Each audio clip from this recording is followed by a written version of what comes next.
नवी मुंबई महानगरपालिकेच्या वतीने आयोजित करण्यात आलेल्या जागर 2022 मध्ये या उपक्रमाचे प्रमुख संयोजक मार्गदर्शक या महानगरपालिकेचे आयुक्त सन्माननीय अभिजित बांगर साहेब, या कार्यक्रमासाठी आवर्जून उपस्थित असलेले मुंबई, नवी मुंबई आणि पंचक्रोशीतनं आलेले आपण अनेक मान्यवर बंधू आणि भगिनींनो, सर्वप्रथम मी समाजक्रांतीचे जनक महात्मा ज्योतिराव फुले, सावित्रीबाई फुले, भारतरत्न आणि बोधिसत्व डॉक्टर बाबासाहेब आंबेडकर, राजर्षी शाहू महाराज, सयाजीराव गायकवाड महाराज या सर्वांच्या क्रांतिकारी विचारांना, प्रेरणादायी पवित्र अशा स्मृतींना विनम्र अभिवादन करतो, वंदन करतो आणि आयोजकांचं अतिशय मनपूर्वक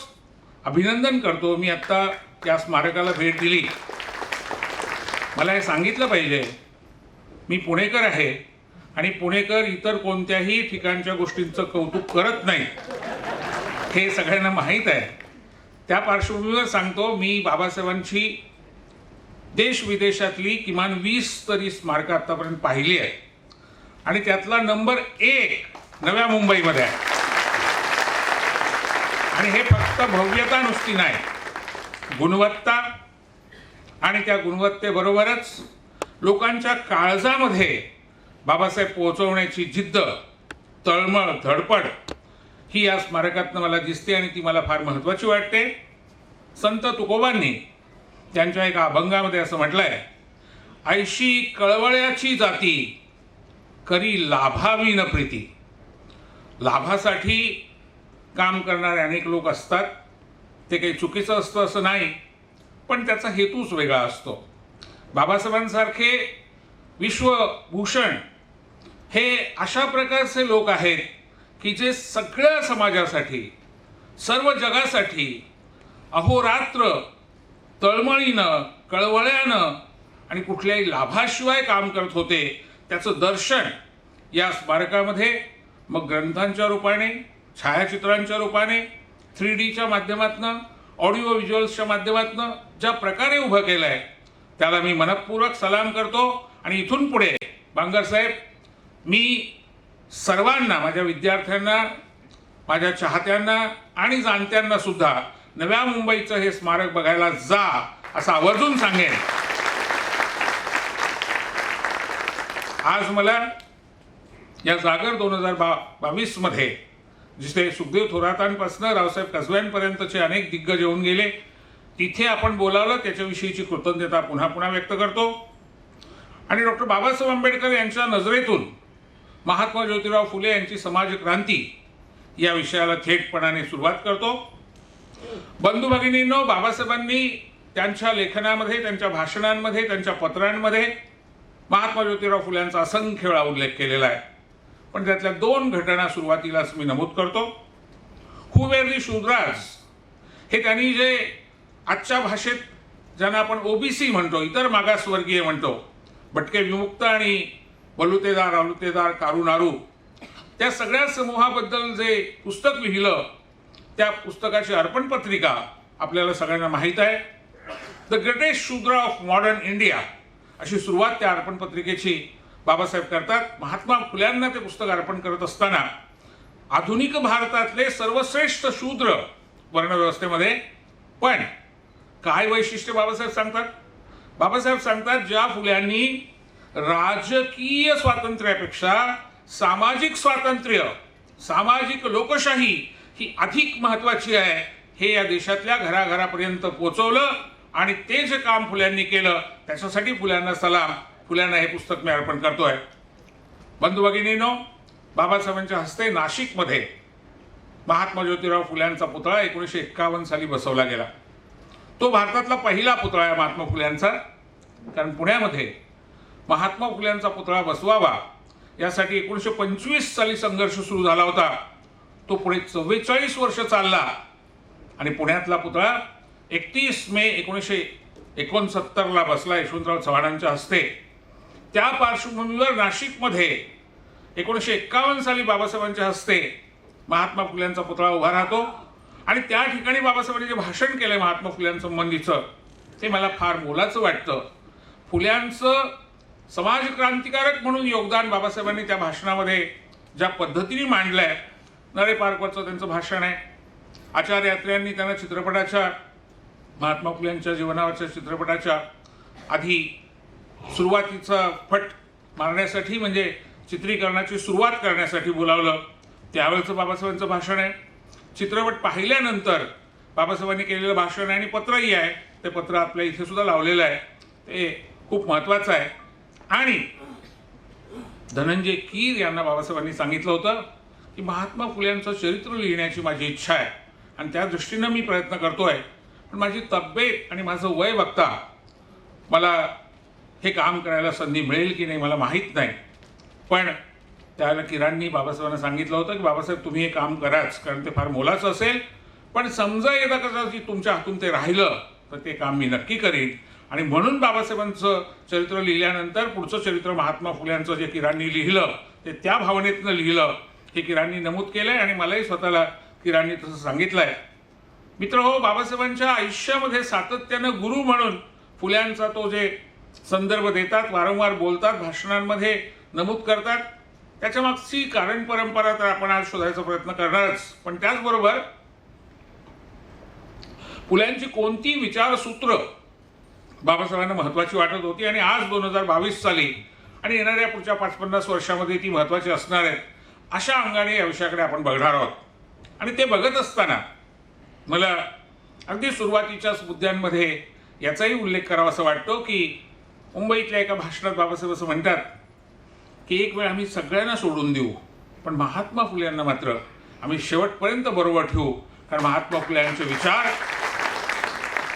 त्यांचं क्रांतिकारक योगदान आणि त्यांचा कृतिशील अशा प्रकारचा आदर्श याची आम्हाला शेवटपर्यंत गरज आहे. हे जे निरीक्षण आहे बाबासाहेबांचं, ते निरीक्षण आपल्याला काही एक बाबासाहेबांची दृष्टी अतिशय स्पष्ट करून सांगतं. हे एका बाजूला.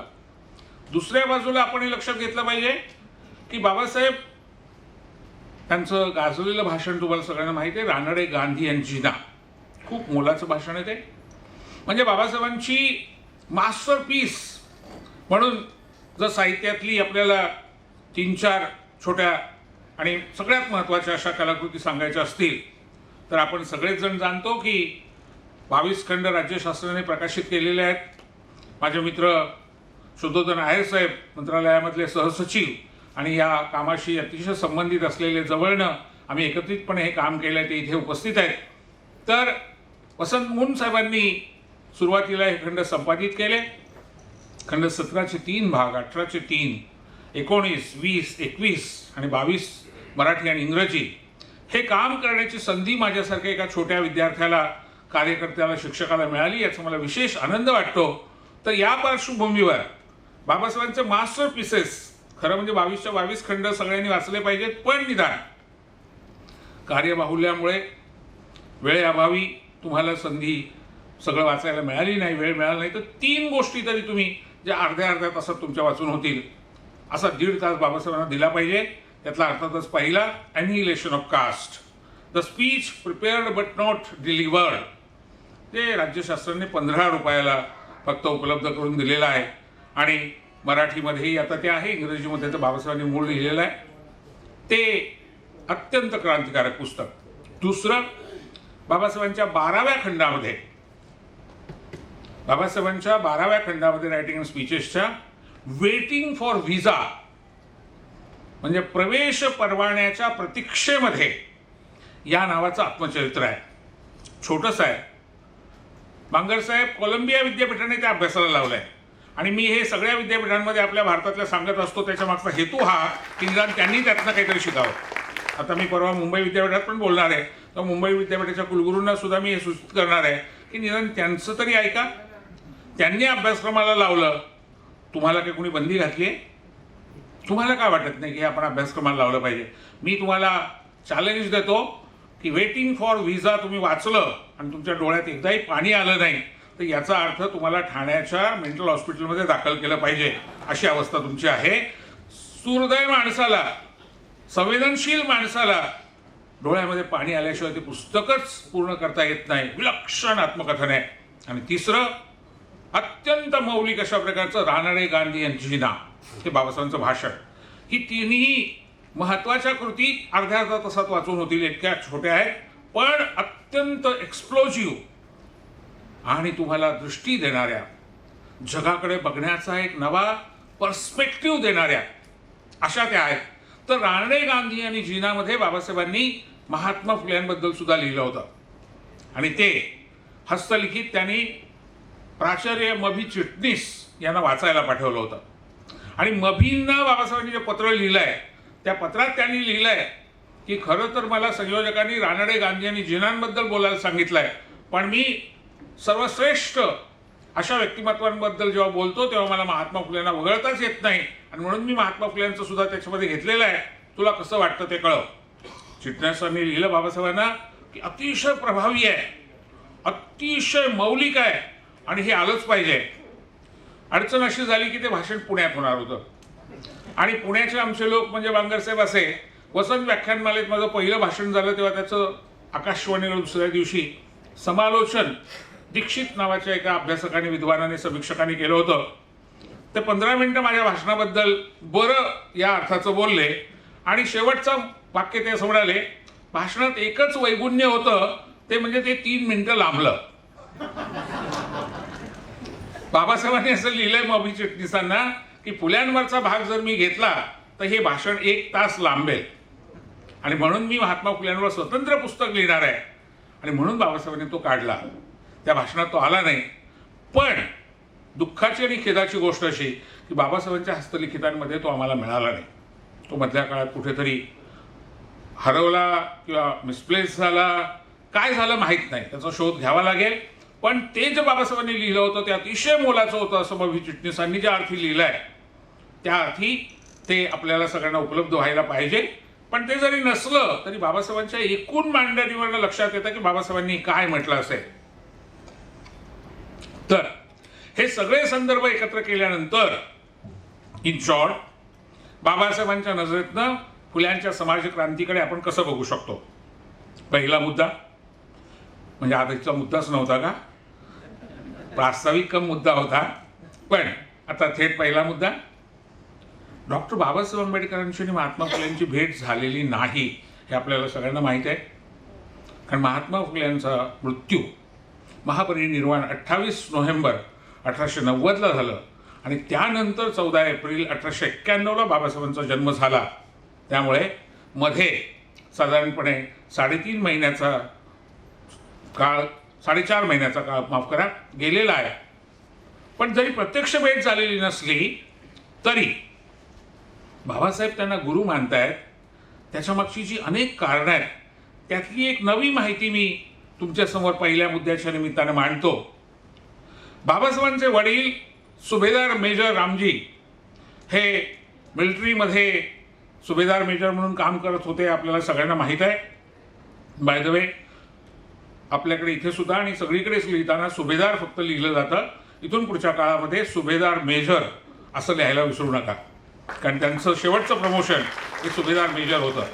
त्यामुळे ते सुभेदार मेजर म्हणून काम करत असताना ब्रिटिश सरकारच्या असं लक्षात आलं की ह्या माणसाकडे शिकवण्याची एक फार चांगली हातोटी आहे, कौशल्य आहे आणि म्हणून त्यांना शिक्षक म्हणून काम करायला ब्रिटिश सरकारने सांगितलं आणि त्याचं प्रशिक्षण घेण्यासाठी, शिक्षक म्हणून काम कसं करायचं याचं प्रशिक्षण घेण्यासाठी पुण्याला पाठवलं. तेव्हा सुभेदार मेजर रामजी सकपाळ महात्मा ज्योतिराव फुले आणि सावित्रीबाईंना भेटले आणि पहिल्या भेटीमध्ये त्यांची जी दोस्ती झाली ती फुल्यांच्या आणि सावित्रीबाईंच्या हयातीमध्ये कायम राहिली. आणि त्यामुळे बाबासाहेबांचे वडील आणि महात्मा फुले आणि सावित्रीबाई हे घनिष्ठ मित्र होते. हे मी आपल्याला नम्रपणाने सांगू इच्छितो. ज्या पैलूकडे आपल्या चळवळीचं दुर्लक्ष झालेलं आहे, आपल्या चळवळीमध्ये हा मुद्दा राहून गेलेला आहे. पुण्यामध्ये 1.5 वर्ष सुभेदार मेजर रामजी सकपाळ ट्रेनिंग घेत होते आणि त्या 1.5 वर्षाच्या काळामध्ये त्यांच्या झालेल्या भेटीगाठी, त्यांच्या झालेल्या चर्चा आणि ज्योतिराव आणि सावित्रीबाईंचं शिक्षणविषयक कॉन्ट्रीब्युशन, योगदान, काम, विचार, प्रत्यक्ष कार्य यानं सुभेदार मेजर रामजी अत्यंत प्रभावित झालेले आहेत आणि आधीच त्यांच्यामध्ये ती प्रेरणा होती, पण त्या प्रेरणेला अधिक ऊर्जा ज्योतिरावांच्या आणि सावित्रीबाईंच्या या मैत्रीतनं मिळाली असं आपण म्हणू शकतो. आणि त्यामुळे बाबासाहेबांच्या जडणघडणीमध्ये त्यांच्या वडिलांचा किती मोठा रोल आहे हे आपल्याला सगळ्यांना माहीत आहे. दुःखाची गोष्ट अशी की बाबासाहेबांनी स्वतः या संबंधामध्ये जे लिहिलेलं आहे त्याचा मात्र आपल्या काही मंडळींच्या चुकीमुळे संदर्भ फार मोठ्या प्रमाणात पुढे यायला पाहिजे होता, तो येत नाही, पण तो आता यायला लागला आहे. बाबासाहेबांना आपण इथे दाखवलं आहे की फार सुंदर छायाचित्र आहे. बाबासाहेब बसलेले आहेत आणि त्यांच्या मांडीवर राव बहादूर बोले बसलेले आहेत. हे बोले जे आहेत त्यांचं कॉन्ट्रीब्युशन आपल्याला सगळ्यांना माहिती आहे, सत्यशोधक होते. आणि त्यांच्या हस्ते जेव्हा बाबासाहेबांना मॅट्रिकच्या परीक्षेमध्ये यश मिळाल्याबद्दल त्यांचा सत्कार केला गेला, तेव्हा केळुस्कर गुरुजींनी लिहिलेलं बुद्धचरित्र हे बोलेंच्या हस्ते बाबासाहेबांना दिलं. आणि त्या पुस्तकामुळे 1908 साली जानेवारी महिन्यामध्ये बाबासाहेबांच्या आयुष्यात बुद्ध आले. आणि बाबासाहेब असं म्हणतात बुद्ध आणि ही धम्मच्या प्रस्तावनेमध्ये की हे पुस्तक मी वाचलं आणि त्यानंतर 48 वर्ष मी बुद्धाच्या सहवासात आहे. त्यामुळे बुद्धाकडे बाबासाहेब गेले हे एका रात्रीत किंवा एका महिन्यात किंवा एका दिवसातली गोष्ट नाही आहे.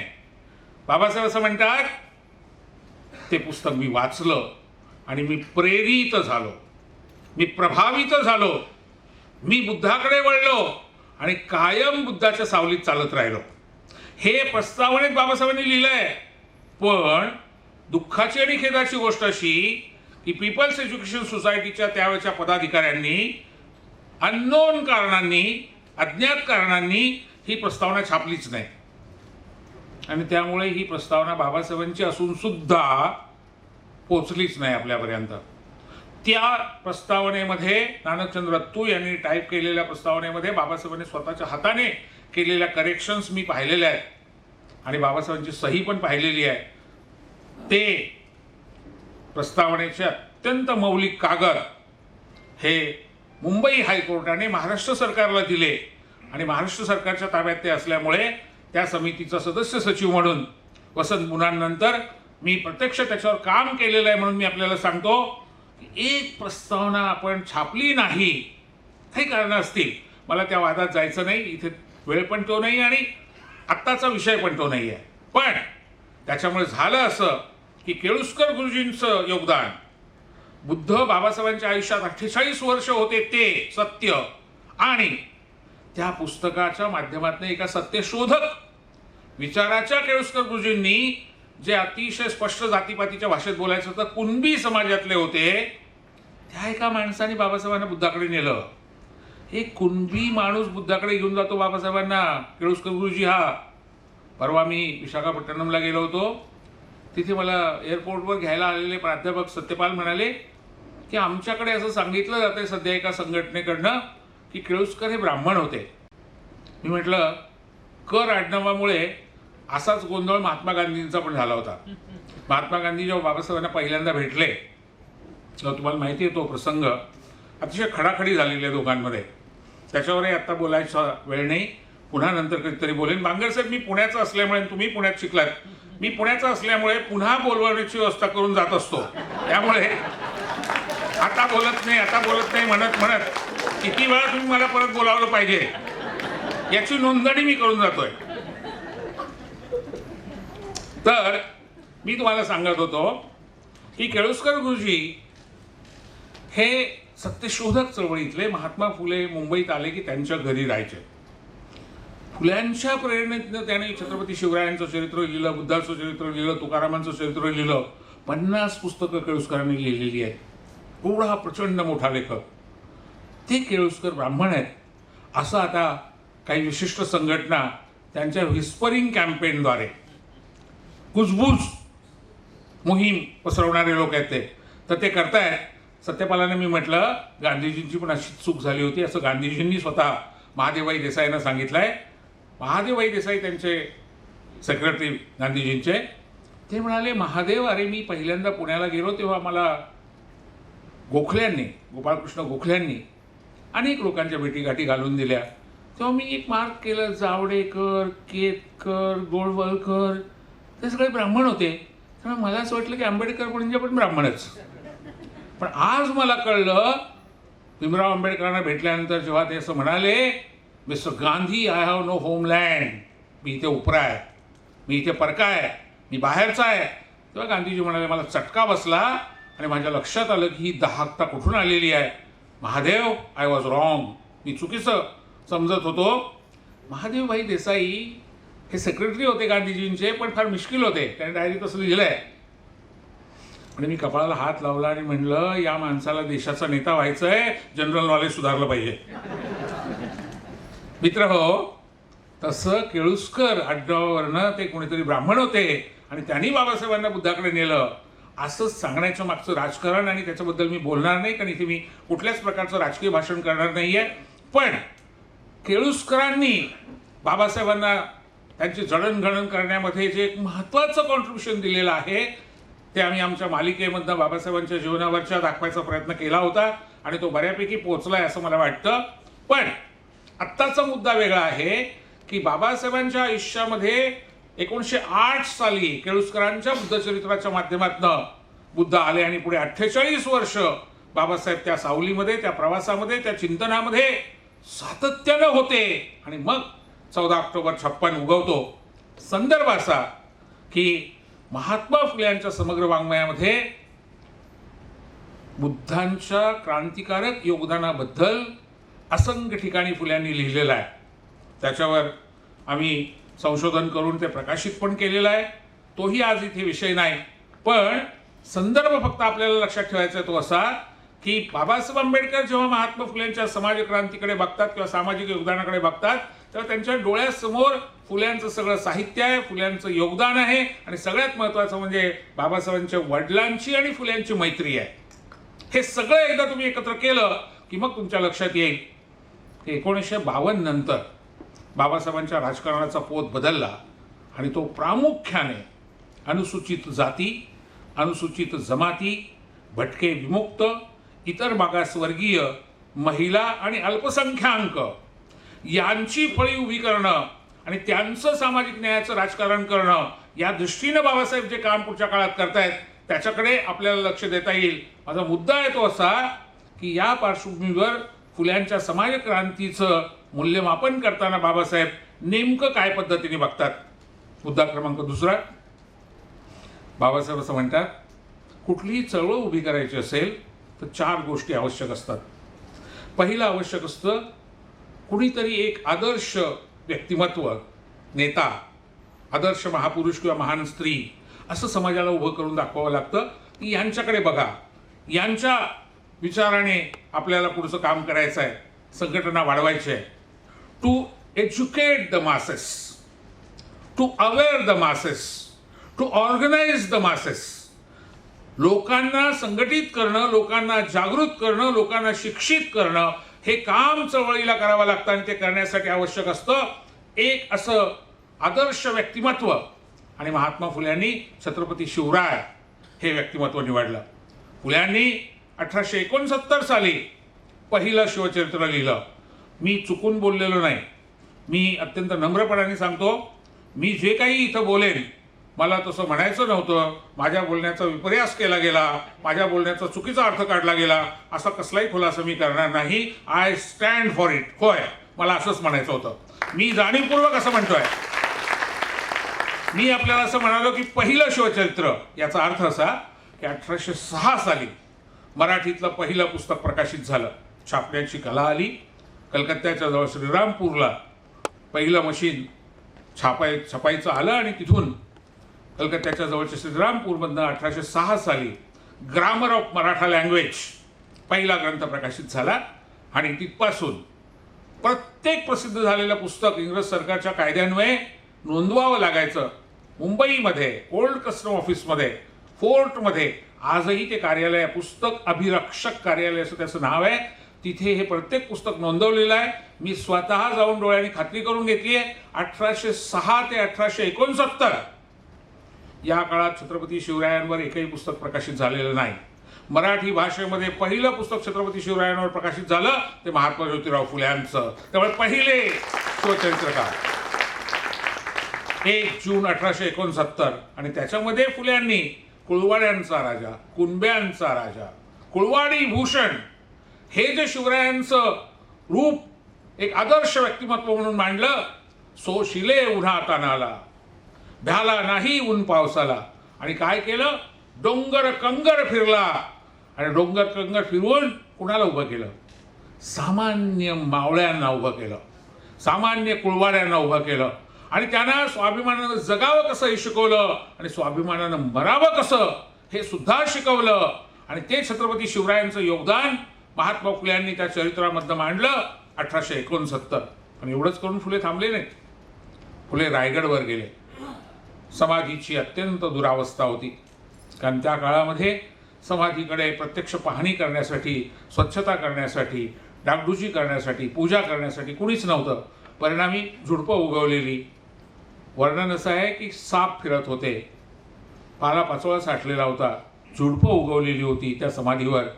फुले गेले, समाधी शोधली, स्वच्छ केली, धुवून काढली आणि रान फुलं वाहिली आणि सलाम केला. राजा, तू आम्हाला माणूस म्हणून जगायला शिकवलंस आणि आम्ही तुला विसरलो. माफ कर राजा, इथून पुढे तुझी अशी प्रकारची विस्मरण किंवा अवहेलना होणार नाही. आजपासून दररोज इथे संध्याकाळी दिवा लावला जाईल, सकाळी फुलं वाहिली जातील. याची व्यवस्था फुल्यांनी केली रायगडवर. आणि पुण्याला आले आणि पुण्याच्या स्वारगेटच्या जवळ हिराबाग आहे, ते हिराबागेमध्ये सभा बोलावली. चाफळकर स्वामी नावाचे फुल्यांचे मित्र ब्राह्मण समाजातले ते अध्यक्ष होते, फुले संयोजक. आणि तिथे प्रमुख भाषण झालं गंगाराम भाऊ मस्के नावाच्या मराठा समाजातल्या फार मोठ्या कर्तबगार माणसाचं, वकिलाचं. आणि तिथेच हरिरावजी चिपळूणकर हे दुसरे मराठा समाजातले फार मोठे अतिशय कर्तबगार नेते. चिपळूणकर हे आडनाव असं आहे की जे प्रामुख्याने ब्राह्मण समाजात आहे. त्यामुळे कृष्णशास्त्री चिपळूणकर आणि विष्णूशास्त्री चिपळूणकर हे ब्राह्मण, पण हरिरावजी चिपळूणकर मात्र मराठा. हे खुलासे खरं तर करायची गरज नाही, पण काय होतं, काही सांगितलं नाही तर लोक त्याचा वेगळा अर्थ घेतात आणि उगाच नाही ते लोकांच्या डोक्यात बसतं. म्हणून माफ करा, मध्ये मध्ये जातीपातीच्या भाषेत बोलतोय. मला अजिबात इच्छा नाही बोलायची, पण समजावं, नेमकं आकलन जे आहे ते स्पष्ट व्हावं म्हणून हे उल्लेख करतोय. कोणाला राग आला तर त्यांनी त्याच्याबद्दल मला क्षमा करावी. माझी अजिबात इच्छा नाही आहे जातीपातीच्या भाषेत बोलायची, पण इतिहासाबद्दल बोलताना हे संदर्भ घ्यावे लागत आहेत. आणि नुसतं फुल्यांनी सभा नाही घेतली. पहिली शिवजयंती चाफळकर स्वामी, गंगाराम भाऊ मस्के, हरिरावजी चिपळूणकर आणि ज्योतिराव फुले यांच्या नेतृत्वाखाली प्रयत्नांना स्वारगेटच्या जवळ हिराबागेत झाली. आणि दुसरी शिवजयंती मुंबईमध्ये लालबाग परळला नारायण मेघाजी लोखंडे, भारतीय कामगार चळवळीचे जनक, सत्यशोधक नारायण मेघाजी लोखंडे यांनी केली. आणि त्यानंतर ह्या जयंतीचे कार्यक्रम वाढत गेले, मोठे होत गेले. ते इतके मोठे झाले की त्या दरम्यानच्या काळामध्ये कोल्हापूरच्या गादीबद्दल एक प्रश्न निर्माण झाला आणि त्याच्यावर टिळक आणि आगरकरांनी अग्रलेख लिहिले. आणि दिवाण बर्व्यांनी टिळक आणि आगरकरांवर खटला दाखल केला. आणि त्या मानहानीच्या खटल्यामध्ये टिळक आणि आगरकरांना अटक झाली. ब्रिटिश न्यायालयाने 10,000 रुपयाचा जामीन मागितला. त्या काळातले 10,000 रुपये, जेव्हा सोन्याचा 1 ग्रॅमचा भाव 75 पैसे होता. 75 12 तोळा होता, 1 ग्रॅम होता. त्या काळातले 10,000 रुपये. लोकमान्य टिळकांनी केसरी तसं लिहिलंय. मी टेलिग्राम पाठवला ज्योतिराव फुल्यांना मुंबईवरनं आणि 24 तासामध्ये ज्योतिरावांनी सत्यशोधक समाजाचे खजिनदार रामशेठ बापूशेठ उरावणे यांना कॅश 10,000 रुपये घेऊन कॅश मुंबईला न्यायालयात पाठवलं. आणि टिळक आणि आगरकरांना पहिला जामीन आयुष्यातला हा महात्मा फुल्यांनी दिला. नुसता जामीन देऊन नाही थांबले ते, कोर्ट केस चालवताना मदत केली. शिक्षा झाली 3 महिन्याची, 3-3.5 महिन्याची, 101 दिवस शिक्षा भोगून तुरुंगातनं सुटल्यानंतर तुरुंगाच्या दारात बैलगाडीत भव्य अशी मिरवणूक त्या दोघांची टिळक आगरकरांची काढली. त्यांना मानपत्र दिलं. ते मानपत्र केसरीने छापलंय. मी वर्तमानपत्रातल्या ऐकीव माहितीच्या आधारे बोलत नाहीये, पण केसरी हे वर्तमानपत्र असलं तरी ते आता एक इतिहासाचा दस्तावेज म्हणून महत्वाचा आहे, म्हणून त्याचा संदर्भ घेतोय. हे आपण लक्षात घ्या. टिळकांनी स्वतः लिहिलंय की आम्हाला मानपत्र दिलं गेलं, आमचा सत्कार केला गेला, आमचा सन्मान केला गेला. आणि त्या मानपत्रात फुल्यांनी एक सूचक वाक्य लिहिलंय, तुम्ही 25 वर्षाच्या वयाच्या आहात, तुम्ही तरुण आहात. माझा सार्वजनिक जीवनातला अनुभव असा आहे की तुम्ही जर सगळ्या जातीपातीच्या लोकांना बरोबर घेऊन गेलात तर उद्याच्या भारताचे तुम्ही नेते व्हाल. फक्त सगळ्यांना बरोबर घेऊन जा, ही माझी तुम्हाला विनंती आहे. टिळक आणि आगरकरांचं राष्ट्रीय योगदान खूप मोठं आहे. स्वातंत्र्याच्या चळवळीतलं योगदान मोठं आहे. दोघांचे वैचारिक संदर्भ वेगळे आहेत. आणि तिथे महात्मा फुले बाबासाहेबांशी संबंध असा आहे की आधी राजकीय स्वातंत्र्य की आधी सामाजिक स्वातंत्र्य, असे दोन प्रवाह होते. टिळक राजकीय स्वातंत्र्याच्या बाजूने होते, आगरकर सामाजिक स्वातंत्र्याच्या बाजूने होते. जवळचे मित्र, पण दोघांमध्ये मतभेद. ही धारा मागे गेलो तर ती फुल्यांपासून आणि त्याही आधी लोकहितवादींपासून सुरू झालेली दिसते. लोकहितवादी फुले, न्यायमूर्ती रानडे, आगरकर अशी ती प्रवाहित होत होत पुढे येते. राजर्षी शाहू महाराज, सयाजीराव गायकवाड, डॉक्टर बाबासाहेब आंबेडकर अशी ती पुढे जाते. आधी सामाजिक प्रबोधन, अधिक सामाजिक क्रांती, आधी सामाजिक परिवर्तन आणि राजकीय स्वातंत्र्याच्या बाजूनी जो प्रवाह टिळकांपासून सुरू होतो, ज्याच्यामध्ये विष्णुशास्त्री चिपळूणकर सुद्धा आहेत लेखनाच्या पातळीवर, निबंधमालेमधनं, आणि पुढच्या काळामध्ये महात्मा गांधी आहेत आणि पुढची सगळी परंपरा आहे. 15 ऑगस्ट 47ला आपण स्वतंत्र होतो आणि स्वातंत्र्यानंतर सगळे प्रश्न सुटतील असा जो एक आशावाद निर्माण केला गेला होता तो फोल ठरताना दिसतो.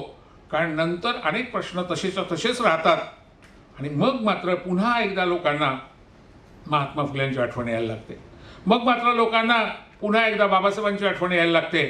आणि त्यामुळे तुमच्या असं लक्षात येईल की 70च्या दशकामध्ये महाराष्ट्रामध्ये युवक क्रांती दल का उभं राहतं, दलित पॅन्थर का उभं राहतं, मुस्लिम सत्यशोधक मंडळ का उभं राहतं, स्त्रीवादी चळवळ का उभी राहते, भटक्या चळवळी का उभ्या राहतात, शेतमजुरांच्या चळवळी का उभ्या राहतात.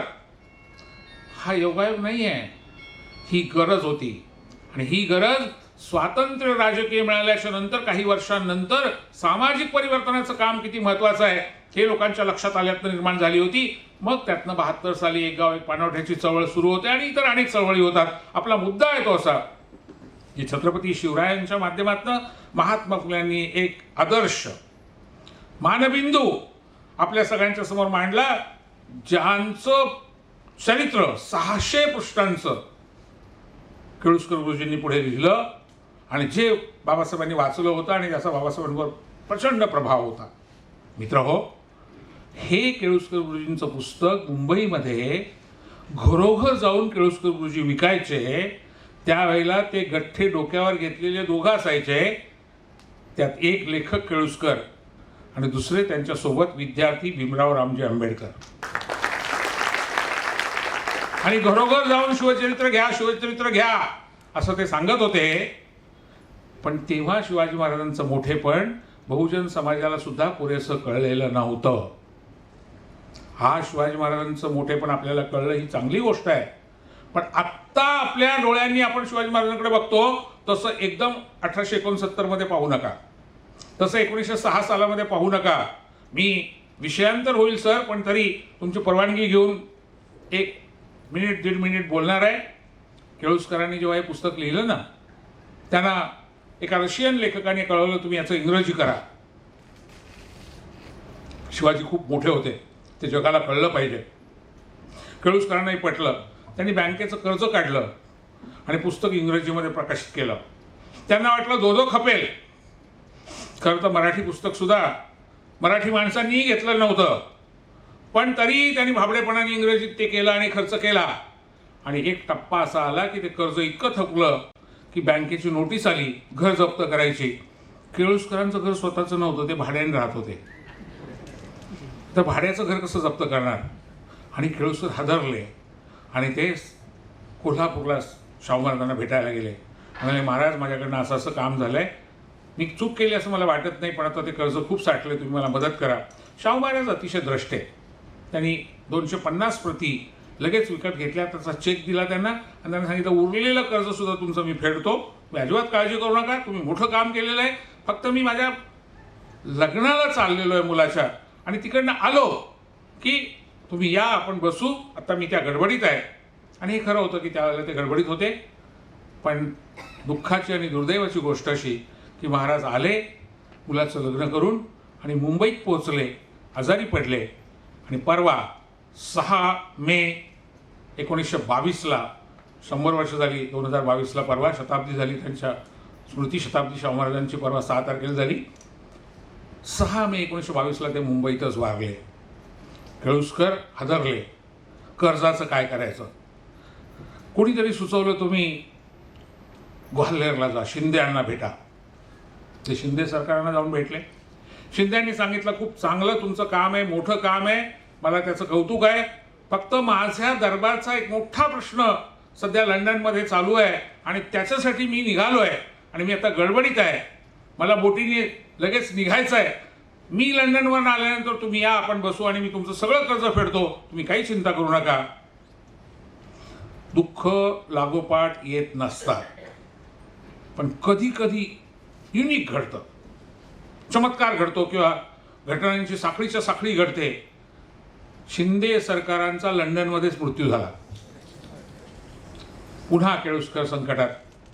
कोणीतरी सांगितलं तुम्ही इंदोरला जा, होळकरांना भेटा.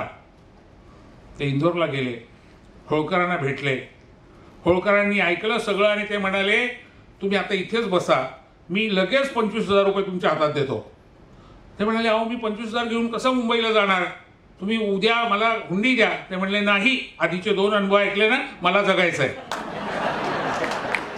आजच्या आज 25,000 ताब्यात घ्या.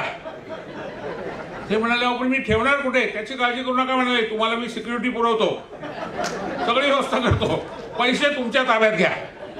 आणि होळकरांनी 25,000 रुपये. होळकरांचं सुद्धा मन किती मोठं असेल कल्पना करा. मला सामाजिक भाष्य खरं म्हणजे अशी करताना सुद्धा फार काळजी घ्यायला लागते.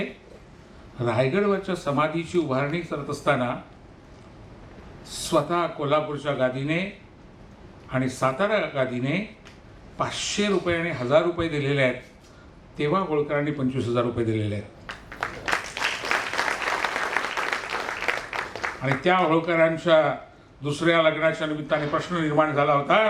तेव्हा बॅरिस्टर डॉक्टर आंबेडकर मुंबईवरनं बारामतीला जाऊन होळकरांच्या बाजूने केस लढलेले आहेत. तो नंतरचा वेगळा इतिहास आहे. पण मी तुम्हाला सांगतो की बाबासाहेबांचं सामाजिक भान किती स्पष्ट होतं, पण तो काय संघर्ष होता आणि तिथे बाबासाहेबांनी काय काम केलं आणि त्याच्या मागे काय घडलं होतं हा वेगळा विषय आहे. पुन्हा कधीतरी आपण त्याच्यावर बोलू. क्रमांक 3. तर 25,000 रुपये देण्यात आले, सिक्युरिटी पुरवण्यात आली. दुसऱ्या दिवशी ते पैसे बँकेत ठेवण्यात आले इंदोरच्या आणि त्याची हुंडी देण्यात आली. आणि केळुसकर गुरुजी आले, त्यांनी बँकेचे पैसे फेडले. केळुसकर कर्जातनं मुक्त झाले. केळुसकरांनी महाराजांना लिहिलं की तुम्ही एवढं मोठं काम केलंय की तुम्हाला मी 500 प्रति भेट पाठवतो, प्रेमापोटी, कृतज्ञता म्हणून. पण काय विचित्र असतं बघा, मला कधी कधी विश्लेषणच करता येत नाही. अतर्क्य. ह्या प्रति ज्या दिवशी पोचल्या त्या दिवशी होळकरांची गादी खालसा झाली होती, ज्याची लढाई पुढे बाबासाहेब आंबेडकरांनी लढली. मुद्दा आहे असा की ते केळुसकर आणि ते बाबासाहेबांचे गुरुजी, त्यांनी लिहिलेलं बुद्धचरित्र आणि त्यांच्या प्रयत्नातनं बाबासाहेबांची सयाजीरावांची भेट कुणी घालून दिली. सयाजीराव गायकवाडांकडे कोण घेऊन गेलं बाबासाहेबांना? केळुसकर गुरुजी. आणि मग सयाजीराव गायकवाड आणि दत्तोबा पवारांच्या माध्यमातून शाहू महाराज आणि पुढचा सगळा रेस्ट इज द हिस्ट्री. चला, फार वेळ गेला, आपण परत बॅक टू पॅव्हलियन येऊ. आपण असं म्हणालो की बाबासाहेब म्हणतात 4 सूत्र लागतात. त्यातलं पहिलं आदर्श, दुसरं कार्यक्रम पत्रिका, agenda. What was the agenda? Mahatma फुल्यांचा कोणता कार्यक्रम बाबासाहेबांना आवडला होता? आजचा आपला विषय तोच आहे. महात्मा फुल्यांनी मांडलेली पंचसूत्री ही बाबासाहेबांना इतकी भावलेली आहे, ती बाबासाहेबांनी सुद्धा पुढच्या काळात मोठी केलेली आहे, विकसित केलेली आहे आणि तिच्यामध्ये एक वैश्विक अशा प्रकारचं योगदान दिलेलं आहे. त्यातलं पहिलं सूत्र आहे अर्थातच एज्युकेशन टू ऑल, सर्वांना शिक्षण. पण नुसतं ते नाही आहे. एज्युकेशन टू ऑल म्हणताना क्रिएशन ऑफ नॉलेज, ज्ञानाची निर्मिती. पण नुसतं तेवढं नाही आहे. कौशल्यांचं संवर्धन, कौशल्य, स्किल्स. त्यामुळे आता आपण स्किल इंडिया म्हणतोय. फुल्यांच्या लेखनामध्ये, सावित्रीबाईंच्या लेखनामध्ये डे 1 पासून 1848 पासून हे आहे. लंडन मधल्या कागदपत्रांमधनं आम्ही हे मिळवून छापलेलं आहे फुले समग्र वाङ्मयामध्ये. आपण बघू शकता. फुल्यांनी शिक्षण खात्याला लिहिलेल्या अहवालात असं कळवलंय, वयाच्या 6व्या वर्षापासून इंडस्ट्रियल एज्युकेशन आणि agricultural education must be compulsory. वयाच्या 6व्या वर्षापासून त्यांनी टेक्निकल एज्युकेशन नाही म्हटलेलं, इंडस्ट्रियल एज्युकेशन म्हणलं आहे. मी वाचून दाखवतो education डिपार्टमेंटच्या रिपोर्टमधनं. Industrial departments and agricultural departments should be attached to the every schools in which children would learn useful trades and crafts and be able on leaving school to maintain themselves comfortably and independently. हे 2 शब्द फार महत्त्वाचे आहेत. शिक्षणानं काय केलं पाहिजे? तुम्हाला comfortable जगता आलं पाहिजे आणि इंडिपेंडंट जगता आलं पाहिजे, स्वावलंबी, स्वतंत्र, आणि त्याचबरोबर अतिशय आनंदानं, सहजपणानं, सुखानं, कम्फर्टेबली अँड इंडिपेंडेंटली. आणि त्याच्यासाठी वयाच्या 6व्या वर्षापासून उद्योगाचं शिक्षण आणि शेतीचं शिक्षण कंपल्सरी असलं पाहिजे. त्यामुळे शिक्षण म्हणताना नुसतं आपलं क ख ग घ नाही, पण याच्यावर विस्तारानं बोलता येईल. मी आता एवढंच सांगेन की या विषयावर एक भाषण आपण कधीतरी नंतर करू. आपण आता दुसऱ्या मुद्द्याकडे जाऊ. कारण पुन्हा असं आहे ना की एज्युकेशनिस्ट म्हणून 265 पानांची कागदपत्र छापली आहेत आम्ही. त्या 265 पानांच्या कागदपत्रांवर निदान मला 15-20 मिनिटं 25 मिनिटं तर बोललं पाहिजे की नाही. त्याचा 1 तास कसा करायचा ते शिक्षकांना बरोबर कळतं, त्याची काळजी तुम्ही करू नका. पण ड्रॉपआउट पासून, गळतीच्या प्रश्नापासून 14 शैक्षणिक सिद्धांत ज्योतिरावांनी सावित्रीबाईंनी मांडलेले आहेत, जे आजही उपयुक्त आहेत. एक नमुना फक्त सांगतो. बघा, आज महाराष्ट्र शिक्षणात खूप प्रगत आहे. फुले शाहू आंबेडकरांचा महाराष्ट्र निश्चितपणाने खूप पुढे आहे. यशवंतराव चव्हाणांचा महाराष्ट्र, आधुनिक महाराष्ट्र निश्चित पुढे आहे. पण तुम्हाला हे माहिती आहे की केरळ छोटं राज्य आहे, पण ते क्रमांकाच्या भाषेत पुढे आहे. पण दर्जा आणि प्रचार प्रसार याच्या बाबतीमध्ये तामिळनाडू आणि महाराष्ट्र ही मोठी राज्य बरोबर आहे. पण तरी या महाराष्ट्रामध्ये आज 2022 साली पहिलीच्या वर्गामध्ये 1 कोटी मुलं आणि मुली प्रवेश घेतात. आणि परवा SSCची परीक्षा झाली. किती शिल्लक असतात SSCला? 17 लाख. 83 लाख कुणाचे गळतात? तुम्ही विचार करा कधीतरी शांतपणाने. आज 2022 साली जर 83 लाख गळतात आणि त्यात सर्वात जास्त मुली असतात, त्या सगळ्या समाजातल्या असतात, आणि सामाजिक चित्र असं असतं की आदिवासी, अनुसूचित जाती, भटके विमुक्त, इतर मागासवर्गीय, अल्पसंख्याक हे या 83 लाखामध्ये प्रामुख्याने असतात. तुमच्या लक्षात येईल की हा गळतीचा प्रश्न कसा दूर करायचा याच्यावर ज्योतिरावांनी सावित्रीबाईंनी शाळेत जेवण दिलं पाहिजे, कपडे लत्ते दिले पाहिजेत, वह्या पुस्तकं दिली पाहिजेत आणि पगार दिला पाहिजे. त्याने स्कॉलरशिप शब्द नाही वापरला, सॅलरी वापरलाय. पगार दिला पाहिजे गरीब मुला मुलींना. इथपासून अभ्यासक्रम कसा असला पाहिजे, आई वडिलांसाठी स्वतंत्र शाळा कशा काढल्या पाहिजेत, इथपासून ज्या 14 शैक्षणिक सिद्धांतांवर काम केलंय त्यातला आणखी एक नमुना म्हणजे सगळे म्हणत होते फिल्टरेशन थिअरी, वरून वर शिकवा खाली येईल ते पाजरत पाजरत. फुले आणि सावित्रीबाई म्हणाल्या नो. ग्रामची नावाच्या मोठ्या इतिहासकाराने जागतिक पातळीवर महात्मा फुलेंच्या नंतर 50 वर्षांनी नंतर एक इतिहास लेखनाचा सिद्धांत मांडला, हिस्ट्री फ्रॉम बिलो, खालून इतिहास लिहिला पाहिजे. महात्मा फुले आणि सावित्रीबाई म्हणत होत्या एज्युकेशन फ्रॉम बिलो, खालून शिक्षण, खालून शिकवलं पाहिजे. तर त्या 14 सिद्धांतांवर आणि त्यांनी केलेल्या कामावर आपण नंतर कधीतरी बोलू. आपला मुद्दा होता तो असा की हा अजेंड्यामधला पहिला विषय ज्याच्यावर खरं म्हणजे बऱ्यापैकी आपल्याला माहिती आहे, पण तरी सुद्धा बऱ्यापैकी माहिती असलं तरी चांगल्यापैकी माहिती आहे असं नाही, हे आहेच परत. तर ते असो, आपण पुढे जाऊ. मुद्दा क्रमांक 2, स्त्री पुरुष समता. आपण बाबासाहेबांच्या या स्मारकामध्ये त्यांच्याविषयीची वचनं उत्तम पद्धतीने लावली आहेत आणि त्या 3D फिल्ममध्ये पण घेतली आहेत. खूप प्रभावी आहेत ती. मला असं वाटलं पटकन सर की बाबासाहेबांचं एक भाषण त्याच्यामध्ये आहे, ते स्त्रियांच्या प्रगतीवरनं देशाची प्रगती मोजली पाहिजे. हे भाषण 20 जुलै 1942चं आहे. तारीख अशासाठी महत्त्वाची आहे की कधी म्हणाले ते, कुठं म्हणाले हे सुद्धा महत्त्वाचं आहे. कारण त्यांच्या विचारांमध्ये विकास होत गेलेला आहे आणि तो विचारांमधला विकास मोजताना ते असं म्हणतात की माझ्या साहित्याकडे, माझ्या विचारांकडे, माझ्या भाषणांकडे बघताना कायम लक्षात ठेवा की जर का एकाच विषयावर मी 2 वेगवेगळी मतं मांडली असतील, म्हणजे कॉन्ट्रोवर्सी असेल, मतभेद असतील, विसंगती असेल, तर कुठलं खरं? आणि आपण काय करतो आजही भाबडेपणाने, बाबासाहेब म्हणाले होते एवढं म्हणून मोकळं होतो. कधी म्हणाले होते, कुठं म्हणाले होते, कोणत्या संदर्भात म्हणाले होते आणि त्यानंतर त्याच्याबद्दल काय म्हटले होते. आणि म्हणून बाबासाहेबांनी थॉट्स ऑन लिंग्विस्टिक प्रॉव्हिन्स नावाचा, जेव्हा महाराष्ट्र आणि बेळगाव निपाणीसह या सगळ्याचा संयुक्त महाराष्ट्राचा प्रश्न निर्माण झाला त्यावेळेला लिहिलेलं पुस्तक आहे, फार महत्त्वाचं पुस्तक आहे. त्याच्या प्रस्तावनेत त्यांनी असं म्हटलं आहे की मी जर का, कारण ह्या विषयावर बाबासाहेबांनी 3रं मत मांडलं होतं, आधी 2दा लिहिलं होतं आणि त्याच्यापेक्षा वेगळं 3रं मत ह्या पुस्तकात होतं. बाबासाहेब म्हणले मला स्पष्ट करू द्या की मी आधी 2 वेगळी मतं मांडली होती आणि त्याच्याबरोबर विरुद्ध मत मी मांडतोय, तर कन्फ्युजन होईल, गोंधळ होईल. तर लक्षात ठेवा, एकच प्राणी या पृथ्वीच्या पाठीवर आहे जो कधीच बदलत नाही, त्याचं नाव गाढव. मला गाढव व्हायची इच्छा नाही असं बाबासाहेब म्हणतात.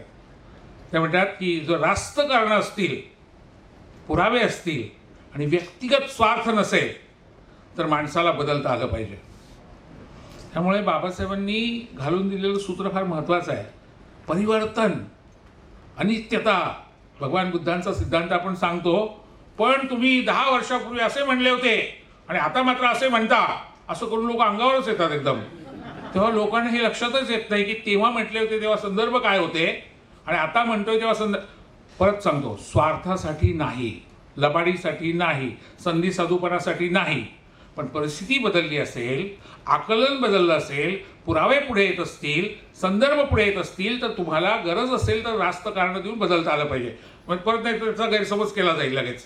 बाबासाहेब असं म्हणाले, मी असं जर केलं असेल तर त्यातलं जे लेटेस्ट आहे ते प्रमाण माना, शेवटचं. याच्यासाठी इथून पुढे नुसते बाबासाहेब म्हणाले होते सांगणं पुरेसं नाही, ते कधी म्हणाले होते हे महत्त्वाचं आहे. कारण नाही तर 27 सालचं मत असेल आणि मग नंतर 47ला आणि नंतर 56ला, तर तुम्हाला 56चं प्रमाण मानावं लागेल, 27चं नाही. याच्यासाठी बाबासाहेब कोणत्या क्रमाने वाचावेत आणि कसे वाचावेत हा सुद्धा एक परत मोठा मुद्दा आहे. पण आपला जो विषय होता तो असा की बाबासाहेब स्त्री पुरुष समतेच्या संदर्भामध्ये सांगत असताना जीवनाच्या सगळ्या क्षेत्रांमध्ये स्त्रिया आणि पुरुषांनी बरोबरीनं खांद्याला खांदा लावून काम करणं जे आहे, महात्मा फुले या संबंधामध्ये काय म्हणतात ऐका. या देशात अज्ञान आहे, जातीभेद आहेत, भाषाभेद आहेत, असे अनेक दुष्टरोग आहेत, सारेच लोक दुःखात आहेत. अशा वेळी कोणाला मदत करावी असा प्रश्न पडतो. कुणालाच मदत न करता उगीच बसावे असेही वाटते, पण हा उपाय बरोबर नाही. ज्यांना फार दुःख असेल त्यांना आधी मदत द्यावी, तिथून सुरुवात करावी, हे योग्य आहे. जातीभेदामुळे सर्वात जास्त दुःख महार मांग यांना सोसावी लागतात. याकरता त्यांची विद्याद्वारानेच दाद लागेल यास्तव आम्ही त्यांच्यापासून काम सुरू केले. त्यामुळे महात्मा फुलेंनी, सावित्रीबाईंनी त्यांच्या सहकार्याने संस्था स्थापन केली. तिचं नाव होतं the society for promoting the education of Mahar, Mangs and etceteras. इथे एक गोष्ट लक्षात घ्या तुम्ही, फुले यांचे आईवडील माळी समाजाचे होते, त्या अर्थाने आईवडिलांची जात लागते म्हणून फुलेही माळी समाजाचे होते असं आपण म्हणू शकतो. हालाकी ते मानत नव्हते जातपात, पण त्यांनी मग त्यांच्या माळी समाजाला सुद्धा एक्सेट्रासमध्ये टाकलेलं आहे. त्यांनी समजा संस्थेचं नाव देताना society for promoting education of Mali and etceteras म्हणलं असतं तर कोणी काय आक्षेप घेतला असतं असं वाटतं का तुम्हाला? नाहीतर आजकाल तशीच पद्धत आहे ना. पण फुल्यांनी स्वतःच्या समाजाला सुद्धा एक्सेट्रासमध्ये टाकलं, कारण सर्वात दुःखी जे आहेत तिथून सुरुवात करायची. आणि म्हणून promoting the education of Mahars, Mangs and etceteras. आणि दुसरी संस्था native female schools in Pune, मुलींची, महिलांची. स्त्रियांच्या शिक्षणाची. तर या 2 शिक्षण संस्थांच्या माध्यमातून काम का केलं गव्हर्नरला त्यांनी स्वतःच्या हस्ताक्षरामध्ये लिहिलेलं पत्र आपण आता पुरावी लेखागारामधनं शोधलेलं आहे. हे मराठीतले शब्द पण एवढे अवघड आहेत ना. पुरा भी लेखा गार, पडला गार माणूस. त्यापेक्षा आर्काइव्ह्ज कसं पटकन मराठी वाटतं ना. आपली हीच गंमत आहे. इंग्रजी शब्द आपल्याला एवढे परिचयाचे झालेत की आपल्याला पटकन ते जवळचे वाटतात. मला काही त्याच्यात चुकीचं वाटत नाही. जरी अभिजात मराठीचा रिपोर्ट मी लिहिलेला असला रंगनाथ पठारे समितीचा, तरी आपण इतर भाषांमधनं घेण्यात काही कमीपणा नाही. कारण इतर भाषांनी पण आपल्याकडनं घेतलंय, आपण पण इतरांकडनं घेत असतो. तर आर्काइव्ह्जमध्ये महात्मा फुले यांच्या सहीचं हस्ताक्षरातलं पहिलं पत्र बांगरसाहेब 5 फेब्रुवारी 1852 आहे. मुंबईच्या आर्काइव्ह्जमध्ये आहे. ते मी शोधलं आहे आणि मला सांगायला आनंद आणि अभिमान वाटतो. त्यावेळेला महात्मा फुले फक्त 25 वर्षाचे होते. फक्त 25 वर्षाचे. आणि गव्हर्नरला पत्र लिहिलं आहे, लॉर्ड फॉकलंड. आमच्या लहानपणी ना आम्ही बोलता तुलाही लॉर्ड फॉकलंड लागून गेलास काय. मला वाटायचं ही सिवीच आहे. पण मला नंतर कळलं की तो खरोखर मुंबईचा गव्हर्नर होता आणि अतिशय कर्तबगार गव्हर्नर होता, ज्याच्या काळात रेल्वे सुरू झाली ठाणे मुंबई पहिली. तर लॉर्ड फॉकलंड, तर त्यांनी ते पत्र जपून ठेवा असं लिहिलं आहे त्याच्यावर. लक्षात ठेवा, फुले उमेदीचं वय आहे, नवीन मुलगा आहे, तरुण मुलगा आहे, पण विषय महत्त्वाचा आहे म्हणून ते पत्र जपून ठेवलं आहे. आताच्या मंत्रालयाबद्दल मी काहीही भाष्य करत नाही, कारण मला शरद जोशींनी असं शिकवलं की हरी, पाण्यात असताना पाण्याबद्दल बोलू नये, तोंडात जाण्याची भीती असते. त्यामुळे जोपर्यंत मी मंत्रालयात काम करतोय तोपर्यंत मंत्रालयाबद्दल काही बोलणे मी टाळणार. निवृत्तीनंतर बघू. पण एवढंच सांगतो की आज एखाद्याने आज दिलेलं पत्र उद्या सापडेल ह्याची खात्री देता येईल का. मी तरी असं म्हणेन की अवघड आहे. पण 25 वर्षाच्या वयाच्या ज्योतिरावांनी लिहिलेलं पत्र गव्हर्नरनी तेव्हा जपून ठेवलं आहे आणि ते आपण शोधून छापलं आहे. काय त्याच्यामधला क्रांतिकारक भाग आहे. प्रथम मनात आलं की आईच्यामुळे मुलांची जी सुधारणूक होते ती मूलभूत स्वरूपाची असते. हे पुढचं वाक्य जरा फार महत्त्वाचं आहे. या देशाच्या सुखाची व कल्याणाची काळजी ज्यांना आहे त्यांनी हा देश प्रगत अवस्थेत जावा यासाठी पहिले काम केले पाहिजे. बायकांच्या स्थितीकडे अवश्य लक्ष दिले पाहिजे. आजकाल काय झालंय, देशभक्तीच्या नव्याच परिभाषा सुरू झाल्या. घोषणा देणं म्हणजे देशभक्ती. इथे बायकांच्या स्थितीच्या बद्दलचा प्रश्न हा राष्ट्रभक्तीचा मुद्दा आहे असं एक नवं भान फुले देत आहेत आणि ते म्हणतायत त्यांच्या स्थितीकडे अवश्य लक्ष दिले पाहिजे आणि हर एक प्रयत्न करून त्यास विद्या शिकवली पाहिजे. म्हणून आम्ही मुलींची शाळा पहिल्यांदा घातली. मुलींपासून का सुरुवात केली हे त्यांच्या शब्दात मी मुद्दाम वाचून दाखवतोय. त्याचं कारण असं की इंटरप्रिटेशन करताना माझं म्हणणं येईल, मला त्यांचंही मूळ तुमच्यापर्यंत पोचवायचं आहे. इंटरप्रिटेशन आपण नंतरही करू शकतो, पण मूळ त्यांचं जे होतं ते किती बेसिक होतं, किती क्रांतिकारक होतं, किती नेमकं होतं ते पण आपल्याला कळलं पाहिजे. आणि म्हणून त्यावेळेस एका वर्तमानपत्राने the Poona observer and Deccan weekly किती छान शब्दात लिहिलंय बघा. या पती पत्नींना अनेकदा शाळेचं काम करताना जेवायला सुद्धा फुरसत मिळत नसे आणि अनेकदा उपाशी राहिल्यामुळे संध्याकाळी त्यांचे डोके दुखत असे आणि पित्त खवळलेले असे. दिवस दिवस उपाशी राहून शिकवायचं काम करतायत. आणि पुढचं वाक्य तर फारच क्रांतिकारक आहे. त्यांचं हे शैक्षणिक काम म्हणजे हिंदू संस्कृतीच्या इतिहासातल्या नव्या युगाचा आरंभ आहे. हे वर्तमानपत्राने केव्हा नोंदवलंय, नव्या युगाचा आरंभ आहे. पण या फुल्यांना काय पद्धतीने लोक आता अलीकडच्या काळामध्ये कॅम्पेन म्हणून त्यांची बदनामी करताना दिसतात तुमच्या समोर आहे. मी थेटपणाने आपल्यासमोर मुद्दा मांडत होतो तो असा की मूलभूत कामं का सुरू करायची याच्या संबंधीची जी मांडणी त्यांची आहे ती तुमच्या समोर आल्याच्या नंतर स्त्री पुरुष समतेच्या संदर्भामधला बाबासाहेब जे म्हणतात की स्त्रियांच्या प्रगतीवरनं देशाची प्रगती मोजली पाहिजे. आणि अगदी 1919 साली साऊथ बरो कमिशन समोर बोलताना बाबासाहेब सांगतात सर्व भारतीय स्त्रियांना आणि पुरुषांना मतदानाचा अधिकार मिळाला पाहिजे. सर्व भारतीयांना, दलितांना नाही मिळते, शेड्यूल कास्टला नाही म्हणत, डिप्रेस क्लासेसला नाही म्हणत, ते सर्व भारतीयांना मतदानाचा अधिकार मिळाला पाहिजे असं म्हणतात. 27 जानेवारी 1919 जेव्हा भारतात कोणीच सगळ्या भारतीयांच्या वतीने बोलत नाहीये तेव्हा बाबासाहेब बोलतायत. तर हे बाबासाहेब जे बोलतायत ते फुल्यांशी नातं कसं आहे बाबासाहेबांचं, तर फुल्यांनी त्यांच्या सार्वजनिक सत्यधर्म पुस्तकामध्ये असं म्हटलं आहे की जर कुठलाही देश नेशन बनायचा असेल, NATION इंग्रजीमध्ये लिहिलंय नेशन, राष्ट्र, तर ते म्हणतात 4 गोष्टी घडल्या पाहिजेत. पहिली गोष्ट, सगळ्यांना शिक्षण मिळालं पाहिजे. आणि नुसतं शिक्षण नाही, ते म्हणतात भारतातला प्रत्येक माणूस विद्वान आणि विदुषी झाला पाहिजे. म्हणजे तुमच्याकडनं फक्त साक्षर अपेक्षा नाही, त्यांची विद्वान होण्याची आणि विदुषी होण्याची अपेक्षा आहे. नंबर 1. नंबर 2, ते म्हणतात तेवढं नाही नुसतं वागत, स्वतंत्र विचार करता आला पाहिजे, ओपिनियन मेकर, वैचारिक नेतृत्व करता आलं पाहिजे तुम्हाला. आणि तिसरी अट ते म्हणतात सर्व समान असले पाहिजेत, इक्वॅलिटी अँड इक्विटी.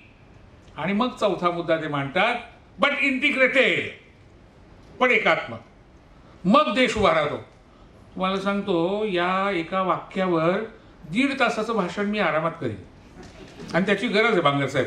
त्यामुळे पुढचा एक आणखीन इन्व्हिटेशनचा मुद्दा, कारण नेशन, वैचारिक नेतृत्व, ओपिनियन मेकर, नेशन बिल्डर, आणि मग त्याच्यासाठी इंटिग्रेटेड समाजासाठी इक्वॅलिटी आणि इक्विटी, खूप मोठमोठ्या ह्या वैचारिक मांडण्या आहेत. आपण पटकन पुढे जाऊ. बाबासाहेबांसारखा एक जागतिक कीर्तीचा महापुरुष, विश्ववंद्य असा नेता फुल्यांना गुरु मानतो.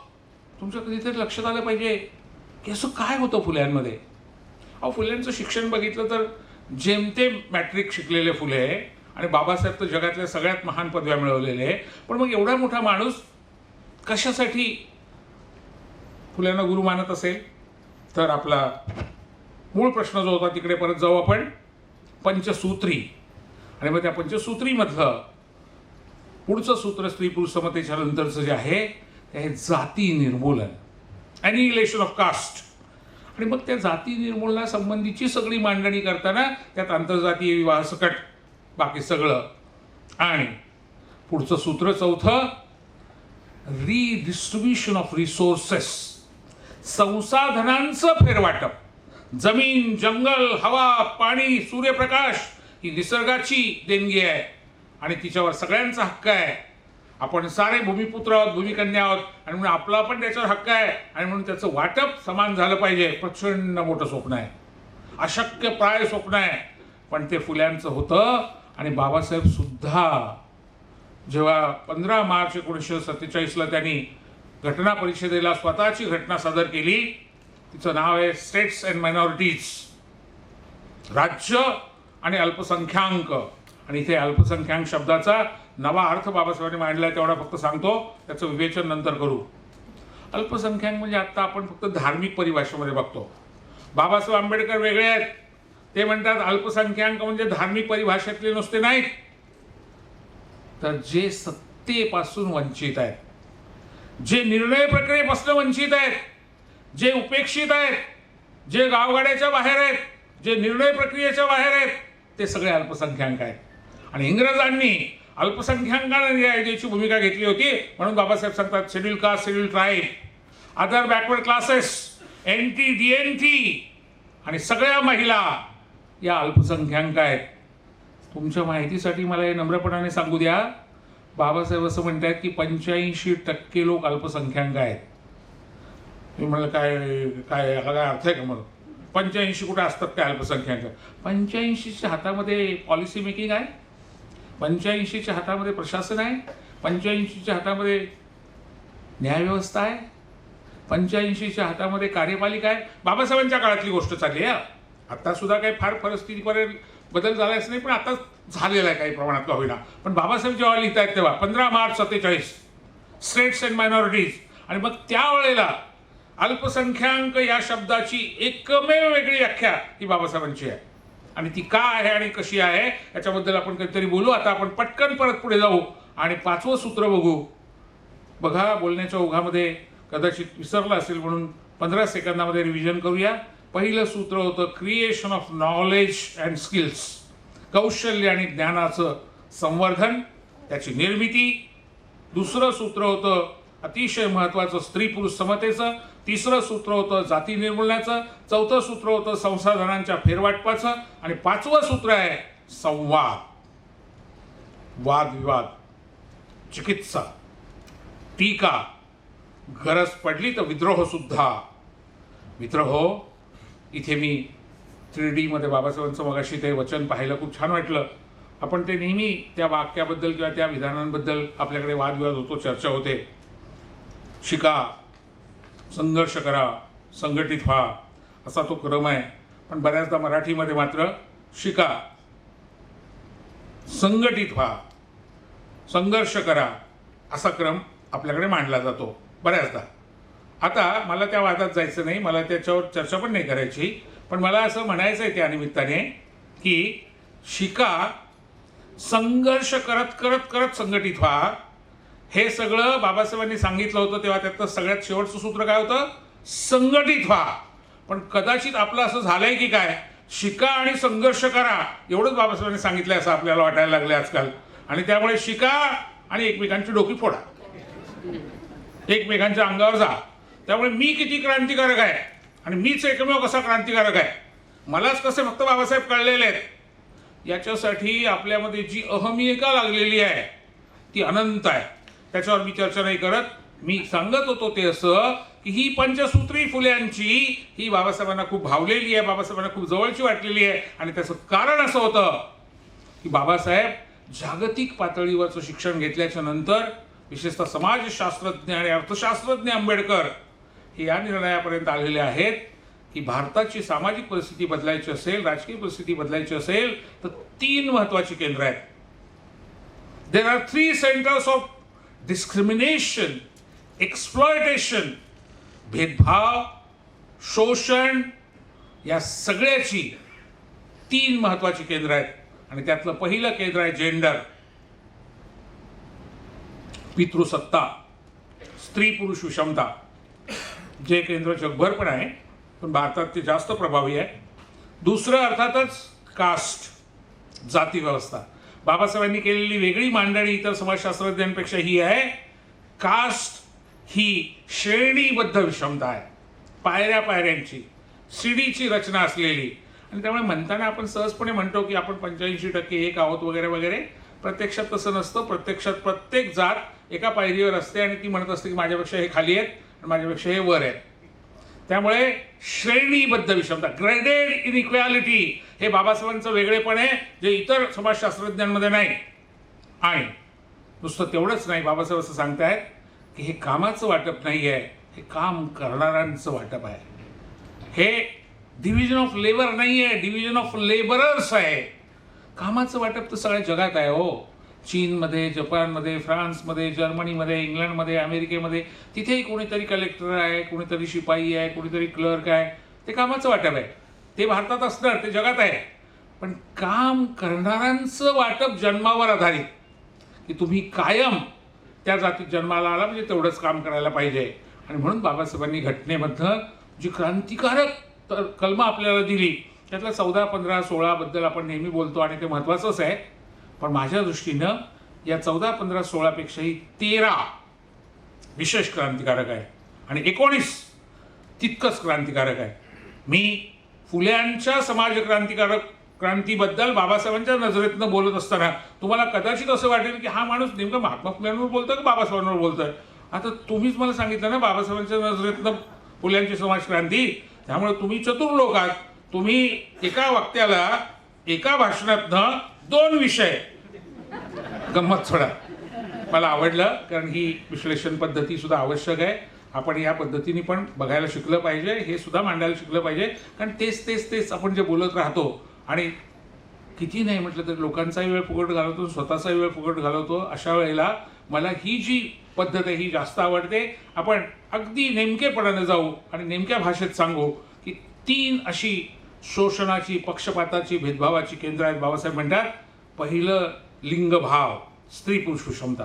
दुसरं जाती व्यवस्था, ग्रेडेड इनइक्वॅलिटी. आणि तिसरं वर्ग, गरीब श्रीमंत. आणि मग या 3 केंद्रांवर जर तुम्हाला एकाच वेळी अटॅक करायचा असेल तर तो प्राचीन काळी भगवान बुद्धांनी केलेला दिसतो. मधल्या काळात काही लोकांनी थोडेफार प्रयत्न केलेत, पण आधुनिक भारताच्या इतिहासामध्ये पहिल्यांदा हा प्रयत्न कोणी केला असेल तो महात्मा ज्योतिराव फुले यांनी केलाय. आणि म्हणून बाबासाहेब त्यांना गुरु मानतायत. कारण या 3ही शोषणाच्या आणि पक्षपाताच्या केंद्रांचं आकलन ज्याला झालेलं आहे आणि त्या 3ही केंद्रांवर मारा करण्याचं शास्त्र ज्यांनी विकसित केलेलं आहे, पंचसूत्री ही त्याची आहे. आणि मग आपल्या असं लक्षात येईल, थोडंसं किचकट होतं भाषण याची मला कल्पना आहे, परंतु वैचारिक मांडणी करताना थोडंसं असं होणार, तुम्ही मला त्याच्या बाबतीमध्ये क्षमा कराल. मित्रहो, महानगरपालिकेने, नवी मुंबई महानगरपालिकेने आयोजित केलेलं हे भाषण असल्यामुळे मी एक पैलू महात्मा फुले यांच्या कामाचा इथे आवर्जून बांगरसाहेब मांडू इच्छितो. महात्मा फुले हे 1876 ते 1883 अशी 7 वर्ष पुणे नगरपालिकेचे कमिशनर होते. आणि त्यामुळे त्यांनी त्या 7 वर्षामध्ये पुणे नगरपालिकेमध्ये कोणते ठराव मांडले, कोणती भाषणं केली, त्या काळात त्यांनी गव्हर्नरला काय पत्र लिहिली, त्यावेळेला त्यांनी पुणे शहरामध्ये कोणत्या सुधारणा केल्या, पुणे शहराच्या आधुनिक पुण्याच्या उभारणीत ज्योतिरावांचं नेमकं काय योगदान आहे, याच्यावरचं माझं संशोधन कमिशनर फुले या प्रकल्पामधनं मी पुढे आणलेलं आहे. तुमच्या लक्षात आलं असेल की आणखी एक विषय मी सुचवून टाकलाय तुम्हाला. कमिशनर फुले, आपल्याला त्याच्यावर तपशिलाने बोलावं लागेल, कारण पुण्याच्या आता महानगरपालिकेच्या, त्यावेळेला नगरपालिका होती, नानावाड्याच्या दप्तरामध्ये असे कापडामध्ये बांधलेले दस्तावेज आहेत. 52 मोठमोठे संच आहेत. आणि त्या 52 संचामधल्या कागदपत्रांवर मी असं 4-5 मिनिटात बोललेलं तुम्हालाही आवडणार नाही आणि मलाही आवडणार नाही, कारण मी पुणेकर, तुम्ही नसलात समजा तरी तुम्हाला सुद्धा सविस्तर ऐकायला आवडेलच ना. अरे अरे, सदाशिव पेठेपेक्षा लहान आवाज आला. आवडेल की नाही आवडेल? कमिशनर फुले. हा, मग कधीतरी आपण बोलू त्याच्यावर सुद्धा. नवी मुंबई महानगरपालिकेला आपण विनंती करू ना तशी. मी गमतीचा मुद्दा सोडा, मी सांगू इच्छितोय ते असं की कमिशनर म्हणून प्रामुख्याने 2022 साली आणि पुढच्या 50 वर्षामध्ये त्यांच्या कामाचे ठळक पैलू जे आपल्याला आठवतात त्यातल्या 2 गोष्टींचा उल्लेख करतो आणि पुढे जातो. पुण्यामध्ये मंडई बांधायचं काम इंग्रज सरकारने हाती घेतलं. बांधकाम हा इंग्रजांच्या काळापासूनचा राज्यकर्त्यांचा एक आवडीचा विषय असतो. अनेक कारणं असतात, त्याच्या तपशिलात मी जात नाही. पण फुल्यांनी गव्हर्नरला पत्र लिहिलं, as a commissioner of Pune माझा याला विरोध आहे. फुले म्हणतात, तुम्ही जो खर्च या मंडईवर करताय तेवढ्या पैशात पुण्यामध्ये 200 शाळा उभ्या राहतील. प्रत्येक वस्तीत शाळा असण्याची गरज आहे, पेठेत नाही, प्रत्येक वस्तीत. आणि म्हणून माझं प्रपोजल आहे की त्याच पैशामध्ये आपण शाळा उभ्या करूया. फुल्यांचं वाक्य फार इंटरेस्टिंग आहे. ते म्हणतात, आमचा शेतकरी उघड्यावर बाजारामध्ये शनिवार वाड्यापुढे भाजीपाला विकेल, त्याला मंडई नसली तरी चालेल, पण त्याला आता शाळा हव्या आहेत. सर, इंटरेस्टिंग गोष्ट अशी आहे, मंडई उभी राहिली आणि त्याला महात्मा फुल्यांचे मित्र रे, गव्हर्नर होते मुंबईचे, त्यांचं नाव दिलं गेलं. रे हे खरंच कर्तबगार गव्हर्नर होते. तरी फुल्यांनी हेच सांगितलं की रे साहेबांचं नाव दिलं याचा मला आनंद आहे, पण मंडईपेक्षा शाळा जास्त महत्त्वाच्या आहेत. तर पुढे पुणे नगरपालिकेची महापालिका झाली आणि त्याच्यामध्ये आचार्य आत्रे स्थायी समितीचे चेअरमन होते. त्या आत्र्यांनी ठराव मांडला की या मंडईला आपण रे साहेबांचं नाव काढून टाकून महात्मा फुलेंचं नाव देऊ. आणि मग ती मंडई झाली महात्मा फुले मंडई. त्या मंडईला आणखी एकाने विरोध केला होता, ते होते लोकमान्य टिळक. त्यांनी केसरीत असं लिहिलं होतं की सदाशिव शनिवार नारायण पेठांच्या बाजूला मंडई उभी करणं धोकादायक आहे, कारण तिथला भाजीपाला शिल्लक राहिलेला सडणार, त्याचा घाण वास आमच्या पेठेत शिरणार, आमच्याकडची शांतता बिघडणार, ते भाजी विकणारे मोठमोठ्याने ओरडणार आणि त्याच्यामुळे शांतता, सुव्यवस्था, स्वच्छता असे सगळे प्रश्न आमच्या पेठांमध्ये निर्माण होणार. तेव्हा मंडई इथं नको, पूर्व पुण्यात करा. जर करायचीच असली तर पूर्व पुण्यात करा किंवा नका करू. आपण इतके चतुर लोक आहोत, तुम्हाला सांगतो. त्या मंडईत तुम्ही गेलाय की नाही मला माहीत नाही, जरूर जाऊन बघा. पुण्यामध्ये त्या मंडईला फुल्यांचं नाव आहे. आता मी सांगितलं तुम्हाला, आमचा शिक्षक जेव्हा तिथे सर जातो ना सहल घेऊन, तेव्हा तो असा मोठा उत्साहाने सांगतो, बहुजन समाजाचा शिक्षक असतो, तो म्हणतो, पोरांनो, मुलांनो, ही मंडई महात्मा फुलेंनी बांधली आणि इथं लोकमान्य टिळकांचा पुतळा आहे, कारण त्यांनी सपोर्ट केला होता. आणि त्या मंडईमध्ये फुल्यांचा पुतळा आहे बरं का. आपण किती भारी लोक आहोत ना, ज्या दोघांनी विरोध केला त्या दोघांना मंडईत आणून बसवलं. एकाचं नाव दिलं मंडईला आणि एकाचा पुतळा उभा केला त्या मंडईमध्ये. आपण फार भारी लोक आहोत, सगळ्यांच्या नावाच्या घुगऱ्या जेवलेल्या आहोत. फुल्यांनी आणखी एक काम केलं. पुणे शहराला बंद नळाच्या पाण्यातनं, बंद नळाच्या द्वारे घराघरात पाणी मिळालं पाहिजे. आणि फुल्यांनी त्यावेळेला ठरावामध्ये वापरलेला शब्द आहे की स्वच्छ पाणी प्रत्येक पुणेकराला मिळणं हा त्याचा हक्क आहे. त्याच्यामुळे 70% आजार कमी होतील. आणि आता मॉडर्न सायन्स असं सांगतं की होय, पाण्यामुळे एकूण जे आजार होतात ते 70%च्या आसपास असतात दूषित पाण्यामुळे. फुले त्यावेळेला सांगतायत, आणि खडकवासल्यामधनं बंद नळाने पाणी शहरात आणून घराघरामध्ये पोहोचवण्याची महत्वाकांक्षी योजना हातामध्ये घेतात. एकच गोष्ट सांगतो, त्यावेळच्या कॉन्ट्रॅक्टर, प्रशासन आणि ब्रिटिश वरिष्ठ या सगळ्यांच्या साट्या लोट्यामधनं त्या योजनेमध्ये मोठा घातपात होतो. ती पुरेशी यशस्वी होत नाही, पण फुले तरीसुद्धा जिद्द सोडत नाहीत. आणि ती काही प्रमाणात यशस्वी आणि काही प्रमाणात फसलेली योजना नंतर जेव्हा पुण्यामध्ये स्वतंत्र भारतामध्ये पुन्हा राबवली जाते, तेव्हा खर्चामध्ये किरकोळ फरक पडलेला असतो. महात्मा फुलेंच्या काळामध्ये जी योजना 1,70,000 होती, ती फक्त 70 कोटीला होते. एवढाच फक्त फरक, बाकी काही फरक नाही विशेष. 4 आठवड्याचा फरक आहे. तो 4 आठवड्याचा फरक जाऊ द्या हो. त्या काळात पुणे शहरामध्ये स्वच्छ पाणी, बंद नळातनं पाणी. आणि त्यातली इंटरेस्टिंग गोष्ट महिला भगिनींना जाणवली असेल लगेच. फुले म्हणाले, आमचे हे पुरुष लोक लबाड असतात, डोक्यावरनं हंडे बायका घेऊन येतात, त्यामुळे घरात पाणी येणं हे त्या स्त्रीसाठी पण आवश्यक आहे आणि त्या कुटुंबासाठी पण आवश्यक आहे. म्हणून पाण्याचा प्रश्न, स्वच्छतेचा प्रश्न, दिवाबत्तीचा प्रश्न. फुल्यांनी असं म्हटलं की पुण्यातले रस्ते रुंद असले पाहिजेत आणि त्याच्यावर संध्याकाळी दिवाबत्ती केली पाहिजे. इलेक्ट्रिसिटी नव्हती, रॉकेलचे दिवे लावले जायचे. पण फुल्यांनी स्त्रियांना आणि लहान मुलांना, मुलींना सुरक्षित वाटलं पाहिजे रस्त्यावरनं जाता येताना, म्हणून दिवाबत्ती. सर्व पेठांमध्ये वस्त्या वस्त्यात शाळा, सर्व पेठांमध्ये दवाखाने, आणि विशेष म्हणजे दारू दुकानांच्या विरुद्ध कमिशनर फुले आंदोलन करतायत. आणि काय म्हणतात, थोडे दिन तरी मध्यवर्ज करा, तोच पैसा भरा ग्रंथासाठी, ग्रंथ वाचताना मणी शोध करा, देऊ नका थारा वैर भावा. मित्र हो, हे ग्रंथ संस्कृतीचं, वाचन संस्कृतीचं महात्मा फुलेचे महत्त्व आपल्याला सांगतायत. वाचाल तर वाचाल नुसतं नाही, वाचाल तर श्रीमंत व्हाल, वाचाल तर समृद्ध व्हाल, वाचाल तर नेतृत्व कराल, वाचाल तर तुमचं अस्तित्व तुम्हाला कळेल. हे सगळं बाबासाहेबांमध्ये पण पुढे आहे, किंबहुना त्यांच्यात तर ते खूप जास्त आहे, वैश्विक पातळीवरचं आहे. मला असं दिसतं सारखं सर की कुठले कुठले धागे एकमेकांना असे भिडत असतील. कुठं कुठं बाबासाहेबांना असं वाटलं असेल, अरे हे हे हे हे फुले आपले आहेत, हे आपले आहेत, हे आपले आहेत, हे आपले आहेत. आणि ती कुठेतरी प्रेरणा जी आहे, त्याच्यामुळे महात्मा फुल्यांचं चरित्र लिहिलं पाहिजे. त्याच्यामुळे फुल्यांचं समाजक्रांतीचं योगदान समजावून घेऊन त्याच्या आधारे राजकारण केलं पाहिजे. तर त्या काळामध्ये इतर मागासवर्गीयांना सोबत घेऊन जाणं, तुम्हाला माहिती आहे ना, इतर मागासवर्गीय हा शब्दच मुळी बाबासाहेबांनी जन्माला घातला आहे. बाबासाहेब जेव्हा आमदार झाले 1926 साली, तेव्हा त्यांनी एक कमिटी स्थापन करायला लावली. OBS स्टार्ट कमिटी तिचं नाव. बाबासाहेब त्याचे मेंबर होते.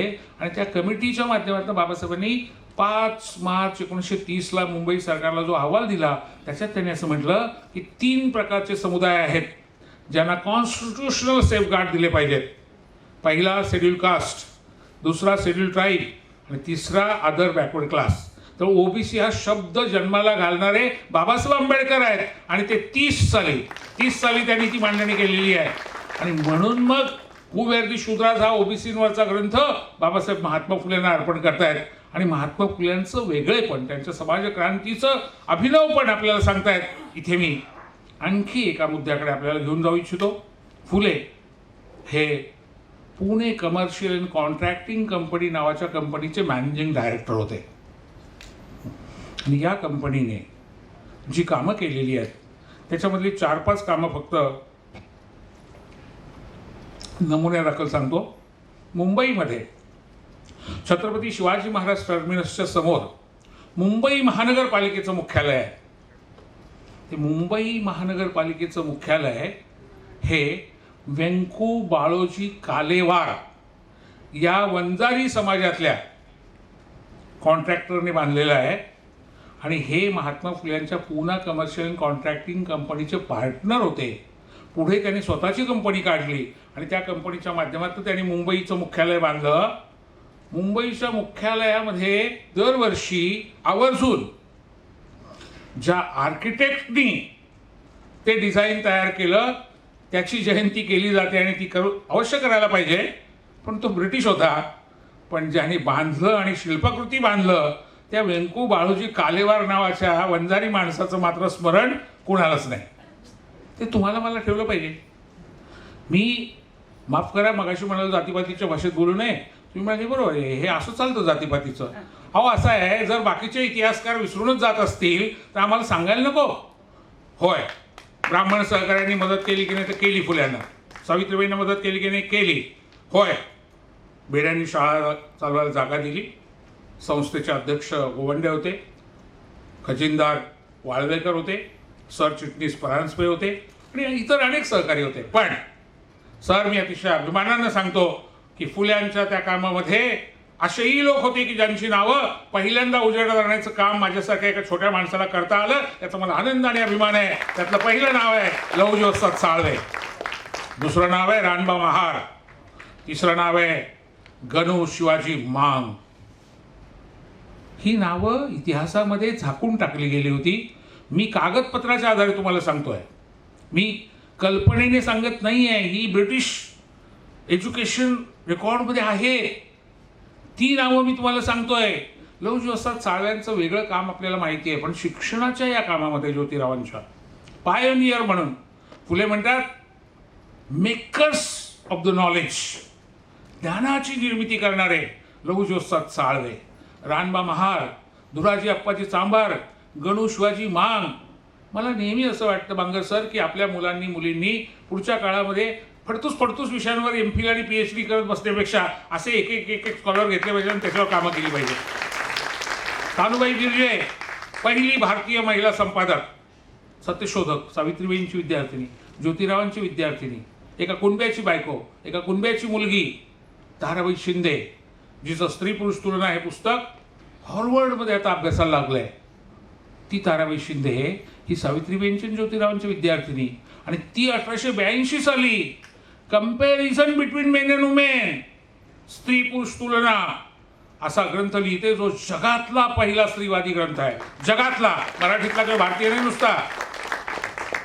बंधू भगिनींनो, त्यातली मुक्ता साळवे जी मांगामारांच्या दुःखाविषयी निबंध 1855 साली लिहिते आणि त्यात ती म्हणते, हे भगवाना, आम्हा मांगामारांना धर्मग्रंथ वाचायची परवानगी नाही, ऐकायचीही परवानगी नाही. याचवरून असे स्पष्टच दिसते की नाही की जर धर्मग्रंथांचा अधिकार नाही तर आम्ही धर्मरहित आहोत. मग आम्ही जर धर्मरहित आहोत तर आम्ही कोणता धर्म स्वीकारावा ते लवकर कळीव म्हणजे तेनेप्रमाणे तजवीज करता येईल. मातंग समाजातली एक 15 वर्षाची चौथीतली पोरगी ती असा निबंध लिहिते आणि लवकर कळीव म्हणते 1855 साली. इंटरेस्टिंग गोष्ट, पुण्याच्या सावित्रीबाईंच्या शाळेतली ही पोरगी निबंध लिहिते पुण्यात, पण मुंबई एज्युकेशन डिपार्टमेंट तो निबंध स्वतःच्या संपूर्ण मुंबई प्रांताच्या अहवालात तो छापतो. नुसतं सरकार त्याची दखल घेतच नाही.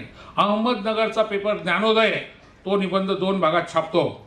आणि तिसरी गोष्ट, नावी जोशी, नारायण विनायक जोशी हे 15 वर्षांनी पुणे शहरावर पुस्तक लिहितात, पुणे शहराचे वर्णन. त्याच्यामध्ये हा निबंध 15 वर्षांनी छापला जातो.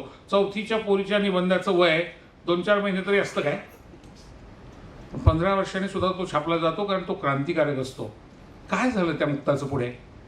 काय झालं त्या धुराजी अप्पाजी चांभारांचं? कोण होते गणू शिवाजी मांग? काय झालं रानबा महाराजांचं? याच्यावर कामं करायला पाहिजेत का नको करायला? आणि कोण करणार? तुम्हाला काय वाटतं, दुसरं कोणीतरी येईल का, वरून पडेल? मला साधा मुद्दा काय माहिती आहे का, की बाबासाहेबांनी आपल्यासमोर अशी अनेक क्षितिजं या निमित्तानं खुली करून दाखवलेली आहेत. आणि ती खुली करताना तुम्हाला सगळ्यांना माहिती आहे की फुल्यांच्या या पुणा कमर्शियल अँड कॉन्ट्रॅक्टिंग कंपनीच्या माध्यमातून फुल्यांनी नुसती बांधकामं नाही केली. पुणे शहरामध्ये पुण्याकडून अहमदनगर औरंगाबादकडे जाण्याचा जो रस्ता आहे, बंड गार्डनला फिट्झजेराल्ड ब्रिज आहे, पूल आहे, तो 1869 साली बांधलेला आहे. तो पुणा कमर्शियल अँड कॉन्ट्रॅक्टिंग कंपनीने बांधलेला आहे, फुल्यांच्या कंपनीने बांधलेला आहे.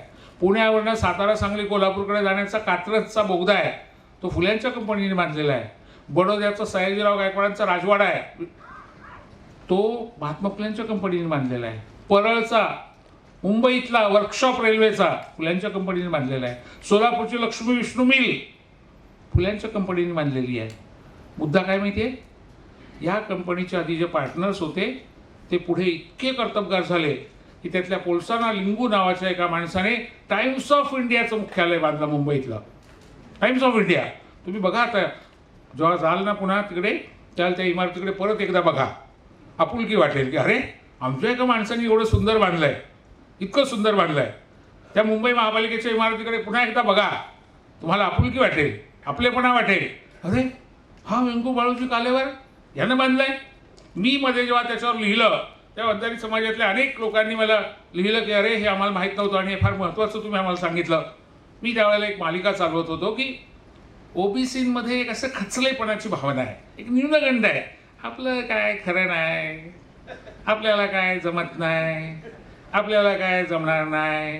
म्हणजे खेळायच्या आधीच स्टंप टाकून दिलेला, खेळायच्या आधीच बॅट आणि बॉल फेकून दिलेला, हरलेले कायमचे. बाबासाहेबांचं काय माहिती आहे का, बाबासाहेब एक वॉरियर, योद्धा, लढवय्या. फुल्यांमध्ये आणि त्यांच्यामध्ये एक कॉमन आहे, लढाऊपणा, योद्धा, वॉरियर. कारण बाकीचे आहेत की नाही मला माहीत नाही, पण मी अत्यंत अभिमानाने सांगतो फुले आणि बाबासाहेब हे मार्शल रेसचे होते. इथे रेशियल मुद्दा नाही आहे, तर कृपा करा, मी वांशिक मुद्दा नाही मांडत आहे, मी प्रवृत्तीबद्दल बोलतोय, वृत्तीबद्दल बोलतोय, लढणं, व्यवस्थेच्या विरुद्ध लढणं. आणि त्या अर्थानं फुले आंबेडकरांच्या मध्ये मला हा धागा दिसतो, जो शाहूंमध्ये आहे, जो सयाजीराव गायकवाडांमध्ये आहे आणि या सगळ्याच अशा प्रकारच्या लोकांमध्ये आहे. आपला मुद्दा होता तो असा, आणि तो आपल्याला बघायचा आहे की पुणा कमर्शियल कॉन्ट्रॅक्टिंग कंपनीने फक्त बांधकामं नाही केली, त्यांनी पुस्तक प्रकाशनाचं काम केलं. तुकाराम तात्या पडवळ नावाचे भंडारी समाजातले मुंबईचे कार्यकर्ते, त्यांनी बौद्ध विचारवंत अश्वघोष वाचले आणि अश्वघोषाच्या ग्रंथावर संशोधन केलं, अभ्यास केला आणि त्याच्या आधारे त्यांनी जातीभेद विवेकसार नावाचं पुस्तक लिहिलं, जे महात्मा फुलेंनी प्रकाशित केलं. मला हे सांगू द्या की मराठी भाषेमध्ये बौद्ध साहित्य पहिल्यांदा छापणाऱ्या प्रकाशकाचं नाव आहे महात्मा ज्योतिराव फुले. फर्स्ट पब्लिशर 1865 साली महात्मा फुलेंनी पुस्तक छापलं, जातीभेद विवेकसार. लेखक एक भंडारी समाजातला, मूळ लेखक अश्वघोष, बौद्ध विचारवंत, बौद्ध महापंडित, प्रचंड दिग्गज अशा प्रकारचं विद्वत्तेचं आगर, कोठार. आणि त्यांच्या साहित्याचा अभ्यास करून मराठीमध्ये हे पुस्तक येतं. फुल्यांच्या संस्थेने असे अनेक क्रांतिकारक ग्रंथ प्रकाशित केले, नुसती पुस्तकं नाही प्रकाशित केली, पुस्तकं विकण्याची दुकानं. तर मला सांगा, कन्स्ट्रक्शन कंपनी आणि पुस्तकं विकण्याची दुकानं काही जुळतंय? काही दिसतंय तुम्हाला असं काही त्याच्यामध्ये साम्य आहे? मांगर सर, इंटरेस्टिंग गोष्ट अशी आहे की या पुस्तकांवर असं लिहिलेलं आहे, किंमत 12 आणे, शूद्र, अतिशूद्र आणि स्त्रिया यांना 6 आणे. निम्म्या किमतीमध्ये 50% डिस्काउंट. शूद्र, अतिशूद्र आणि स्त्रियांना 6 आण्यामध्ये ही पुस्तकाची दुकानं. आणि मग वाचन संस्कृती. तिसरं काम अतिशय इंटरेस्टिंग, हडपसर, लोणी काळभोर, यवत, उरळी पुण्याच्या आजूबाजूच्या सगळ्या शेतकऱ्यांच्या भाजीपाला, फळं आणि फुलं जमा करायची आणि रेल्वेने पुण्यावरून मुंबईला पाठवायची. आणि भायखळ्याचं जे मार्केट आहे, क्रॉफर्ड मार्केट त्याचं नाव होतं, त्या क्रॉफर्ड मार्केटमध्ये जेवढा माल यायचा त्यातला 80% माल फुल्यांची कंपनी पुरवायची. म्हणून त्या मंडईला फुल्यांचं नाव दिलं गेलं. त्यामुळे फुल्यांचं नाव मंडईला ते माळी होते म्हणून नाही दिलेलं, ते सर्वात मोठे तो माल पुरवणारे पुरवठादार होते म्हणून त्यांचं नाव त्या मंडईला मिळालं, क्रॉफर्ड नंतर फुल्यांचं. आणि भाजीपाला, फुलं ठीक आहे, पुण्याच्या लोकांना मुंबईत त्यांच्या मालाला गिरायकं मिळाली, मुंबईतल्या लोकांना ताजा भाजीपाला, फळं आणि फुलं मिळाली. चला, हे झालं.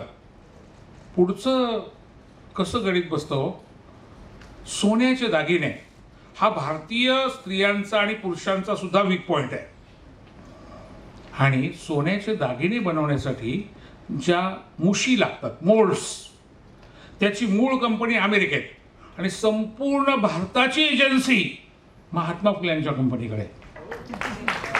सोन्याचे दागिने बनवण्याच्या एजन्सीचं म्हणजे मोल्ड्सचं मी तुम्हाला इथे एवढंच सांगतो की मी फक्त नमुना म्हणून 4च कामं सांगितली. एका बाजूला बांधकामं, दुसऱ्या बाजूला पुस्तकं प्रकाशित करणं, तिसऱ्या बाजूला भाजीपाला, फुलं मुंबईला पुरवणं पुण्यातनं, आणि सोन्याचे दागिने बनवण्याच्या मुशी. आता आणखीन उरलेलं पुन्हा कमर्शियल अँड कॉन्ट्रॅक्टिंग कंपनीचं जे काम आहे आणि त्याचे मॅनेजिंग डायरेक्टर महात्मा फुले आहेत, त्यांचं योगदान आहे, या कंपनीचा टर्नओव्हर आहे आणि या कंपनीचं इतर काम आहे. एक विषय तो बनता आहे ना, एक भाषण तर बनतं का नाही बनतं? सर, मला सांगताना आनंदाने अभिमान वाटतो, 1869 साली टाटांचा टर्नओव्हर होता 20,000 रुपये. मी तुलना करत नाहीये, मी फक्त नोंद करतोय, कृपा करून गैरसमज करून घेऊ नका.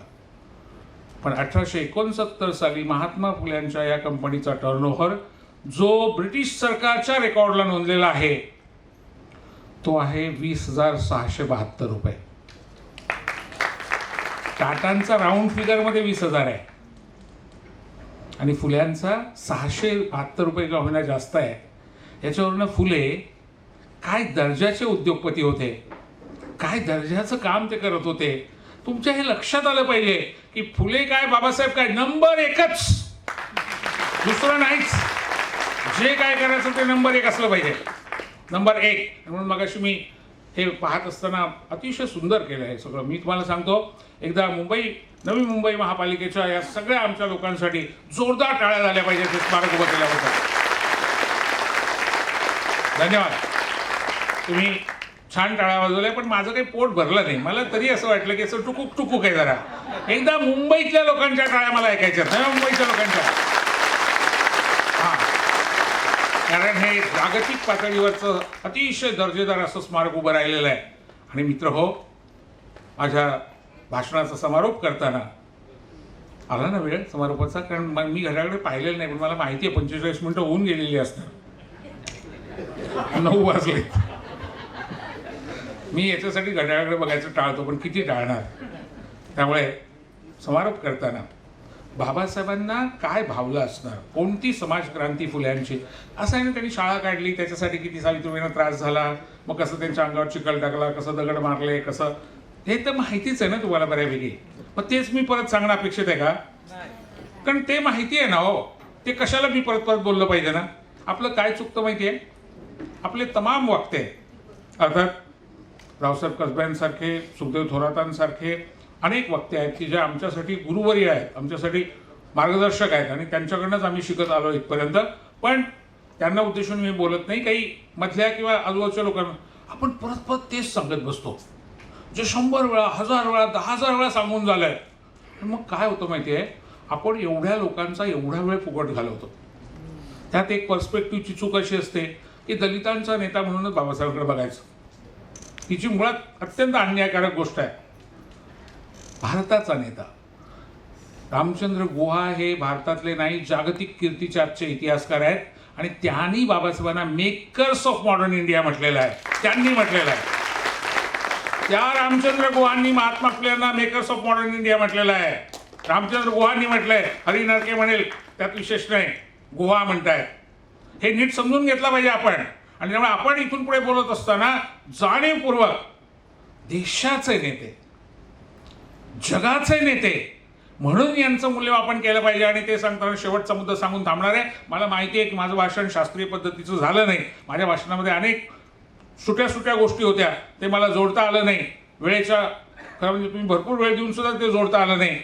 पण तरीसुद्धा शेवटचा मुद्दा मला सांगायचा तो असा की बाबासाहेब आंबेडकरांकडे बघत असताना आणि फुल्यांकडे बघत असताना साहेबांना माहिती आहे की मी खूपदा हे मांडलं की 42 सूत्र आहेत त्या दोघांमध्ये, दोघांना जोडणारी. आणि त्या 42वर नुसतं मी एक एक वाक्य बोललो असतो तरी 1.5-2 तास आरामात गेले असते. म्हणजे त्या 42वर स्वतंत्रपणे बोलावं लागेल की नाही, लागेल की नाही, साहेबांना माहिती आहे. तर आता फक्त त्यातला शेवटचा मुद्दा म्हणून मी सांगतोय. बाबासाहेबांनी 1918 साली शेतकऱ्यांच्या प्रश्नावर पुस्तक लिहिलं आहे.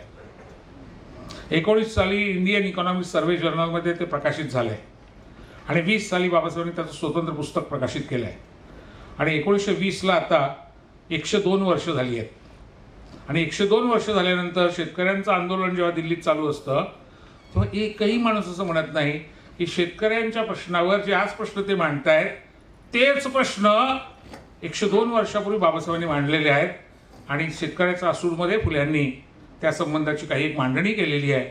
आणि एक लक्षात ठेवा, भारत हा कृषीप्रधान देश आहे. आणि जो कोणी विचारवंत, कोणी अर्थशास्त्रज्ञ, कोणी समाजशास्त्रज्ञ जर शेती शेतकऱ्यांबद्दल बोलत नसेल तर ते कसे काय भारताचे वैचारिक नेतृत्व करू शकतात? हो, नाही करू शकत.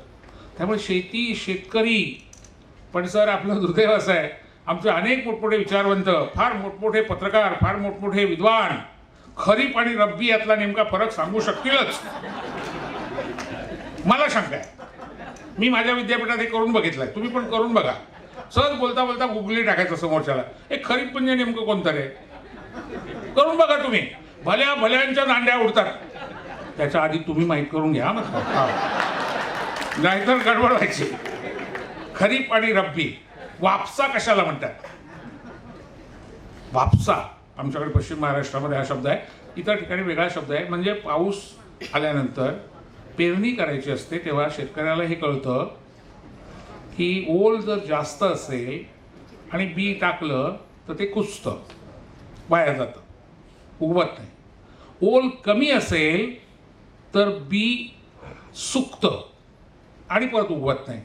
त्यामुळे योग्य ओल कळणं याला म्हणतात वापसा. ते कळणं हे एवढं मोठं सायन्स आहे आणि आमच्या अडाणीतल्या अडाणी शेतकऱ्याला कळतं, पण त्याला प्रतिष्ठा नसते. प्रतिष्ठा कविता लिहिण्याला, प्रतिष्ठा भाषणं करणाऱ्याला, प्रतिष्ठा फक्त पोपटपंची करणाऱ्याला, उत्तम पाठांतर करणाऱ्याला. आपली सुद्धा तीच मूल्य आहेत. आपण तरी काय वेगळं करतो? आपण सुद्धा तेच करतो ना परत, म्हणजे पुन्हा त्याच वळणाला जातो. बाबासाहेबांनी शेतकऱ्यांच्या प्रश्नावर जे लिहिलं आहे, फक्त एक मुद्दा सांगून तुमचा निरोप घेणार आहे. ते असं पहिलंच वाक्य काय क्रांतिकारक आहे बघा. बाबासाहेब म्हणतात, शेती हा जगातला सगळ्यात प्राचीन उद्योग आहे, the oldest industry of the world. पण अजून तिला उद्योगाचा दर्जा मिळालेला नाही. आजही उद्योगाचा दर्जा मिळाला पाहिजे शेतीला. म्हणून शेतकरी चळवळी, शेतकरी आंदोलनं आजही भांडतायत. पहिलंच वाक्य आहे त्या पुस्तकाचं. आणि मग बाबासाहेब त्याच्यामध्ये जी मांडणी करतात, सगळं नाही सांगणार पण त्यातली झलक म्हणून 365 दिवस आणि 24 तास शेतीला पाणी पुरवलं पाहिजे.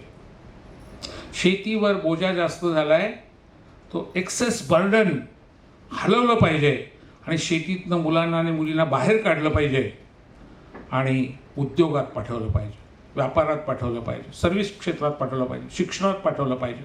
एकच मुलगी किंवा मुलगा शेतात राहायला पाहिजे. 1918 मध्ये बाबासाहेब सांगतायत, 1919 मध्ये सांगतायत, 20 मध्ये सांगतायत. नीट समजून घ्या तुम्ही. शेतकऱ्यांच्या प्रश्नाचं नेमकं आकलन बाबासाहेबांचं किती अचूक आहे. आणि पुढे जाऊन बाबासाहेब असं सांगतायत की शेतीमालाला बाजारभाव देताना उत्पादन खर्च अधिक नफा असं सूत्र असलं पाहिजे. मला सांगा, हेच सगळं आज शेतकरी चळवळ बोलतेय ना, हेच सगळं शेती आंदोलक बोलतायत ना, हे सगळं पुन्हा पुन्हा मांडलं जात आहे ना. पण मग आमचा शेतकरी आणि बाबासाहेब असं आम्ही जोडलं का? आमचे बाबासाहेब, आमचे बाबासाहेब, आमचे बाबासाहेब या करण्याच्या नादामध्ये आपण विसरून गेलो की आपले बाबासाहेब आहेत. ते फक्त आमचे नाही आहेत, ते आपले आहेत. आणि ते आपले कसे आहेत हेही आम्ही पोचवलं पाहिजे, कारण ती आमची जबाबदारी आहे. ते आम्ही केलं पाहिजे. ते आम्ही जर केलं नाही तर बाबासाहेब भारतीय राष्ट्रगीतामध्ये आपल्या बाबासाहेबांचं वर्णन आहे असं मला वाटतं, भारत भाग्य विधाता. खऱ्या अर्थानं बाबासाहेब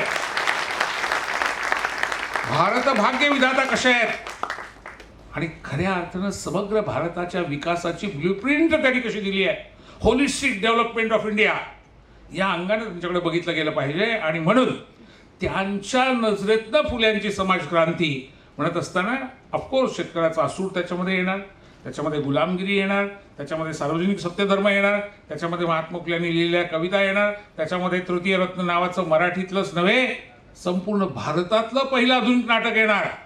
उद्या मी NSD दिल्लीची सगळ्यात मोठी आणि महत्त्वाची नाट्यसंस्था, ज्याच्यामधनं नसीरुद्दीन शाह, अमरीश पुरीपासनं अनुपम खेरपासून सगळे लोक तयार झाले, त्या संस्थेसाठी बोलणार आहे. आणि त्यावेळेला हा मुद्दा मी आवर्जून मांडणार आहे की फुले हे नुसते मराठीतले पहिले नाटककार नाही आहेत, तर संपूर्ण भारतातले पहिले आधुनिक नाटककार आहेत. आणि नाटक त्यांनी शिक्षणासाठी आणि प्रबोधनासाठी वापरलं आहे.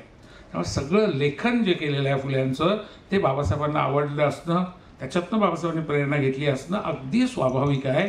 त्यामुळे फुल्यांचं काम, फुल्यांचं लेखन, फुल्यांचं आचरण, फुल्यांची कळकळ या सगळ्यांचा बाबासाहेबांवर निश्चितपणानं प्रभाव आणि परिणाम आहे.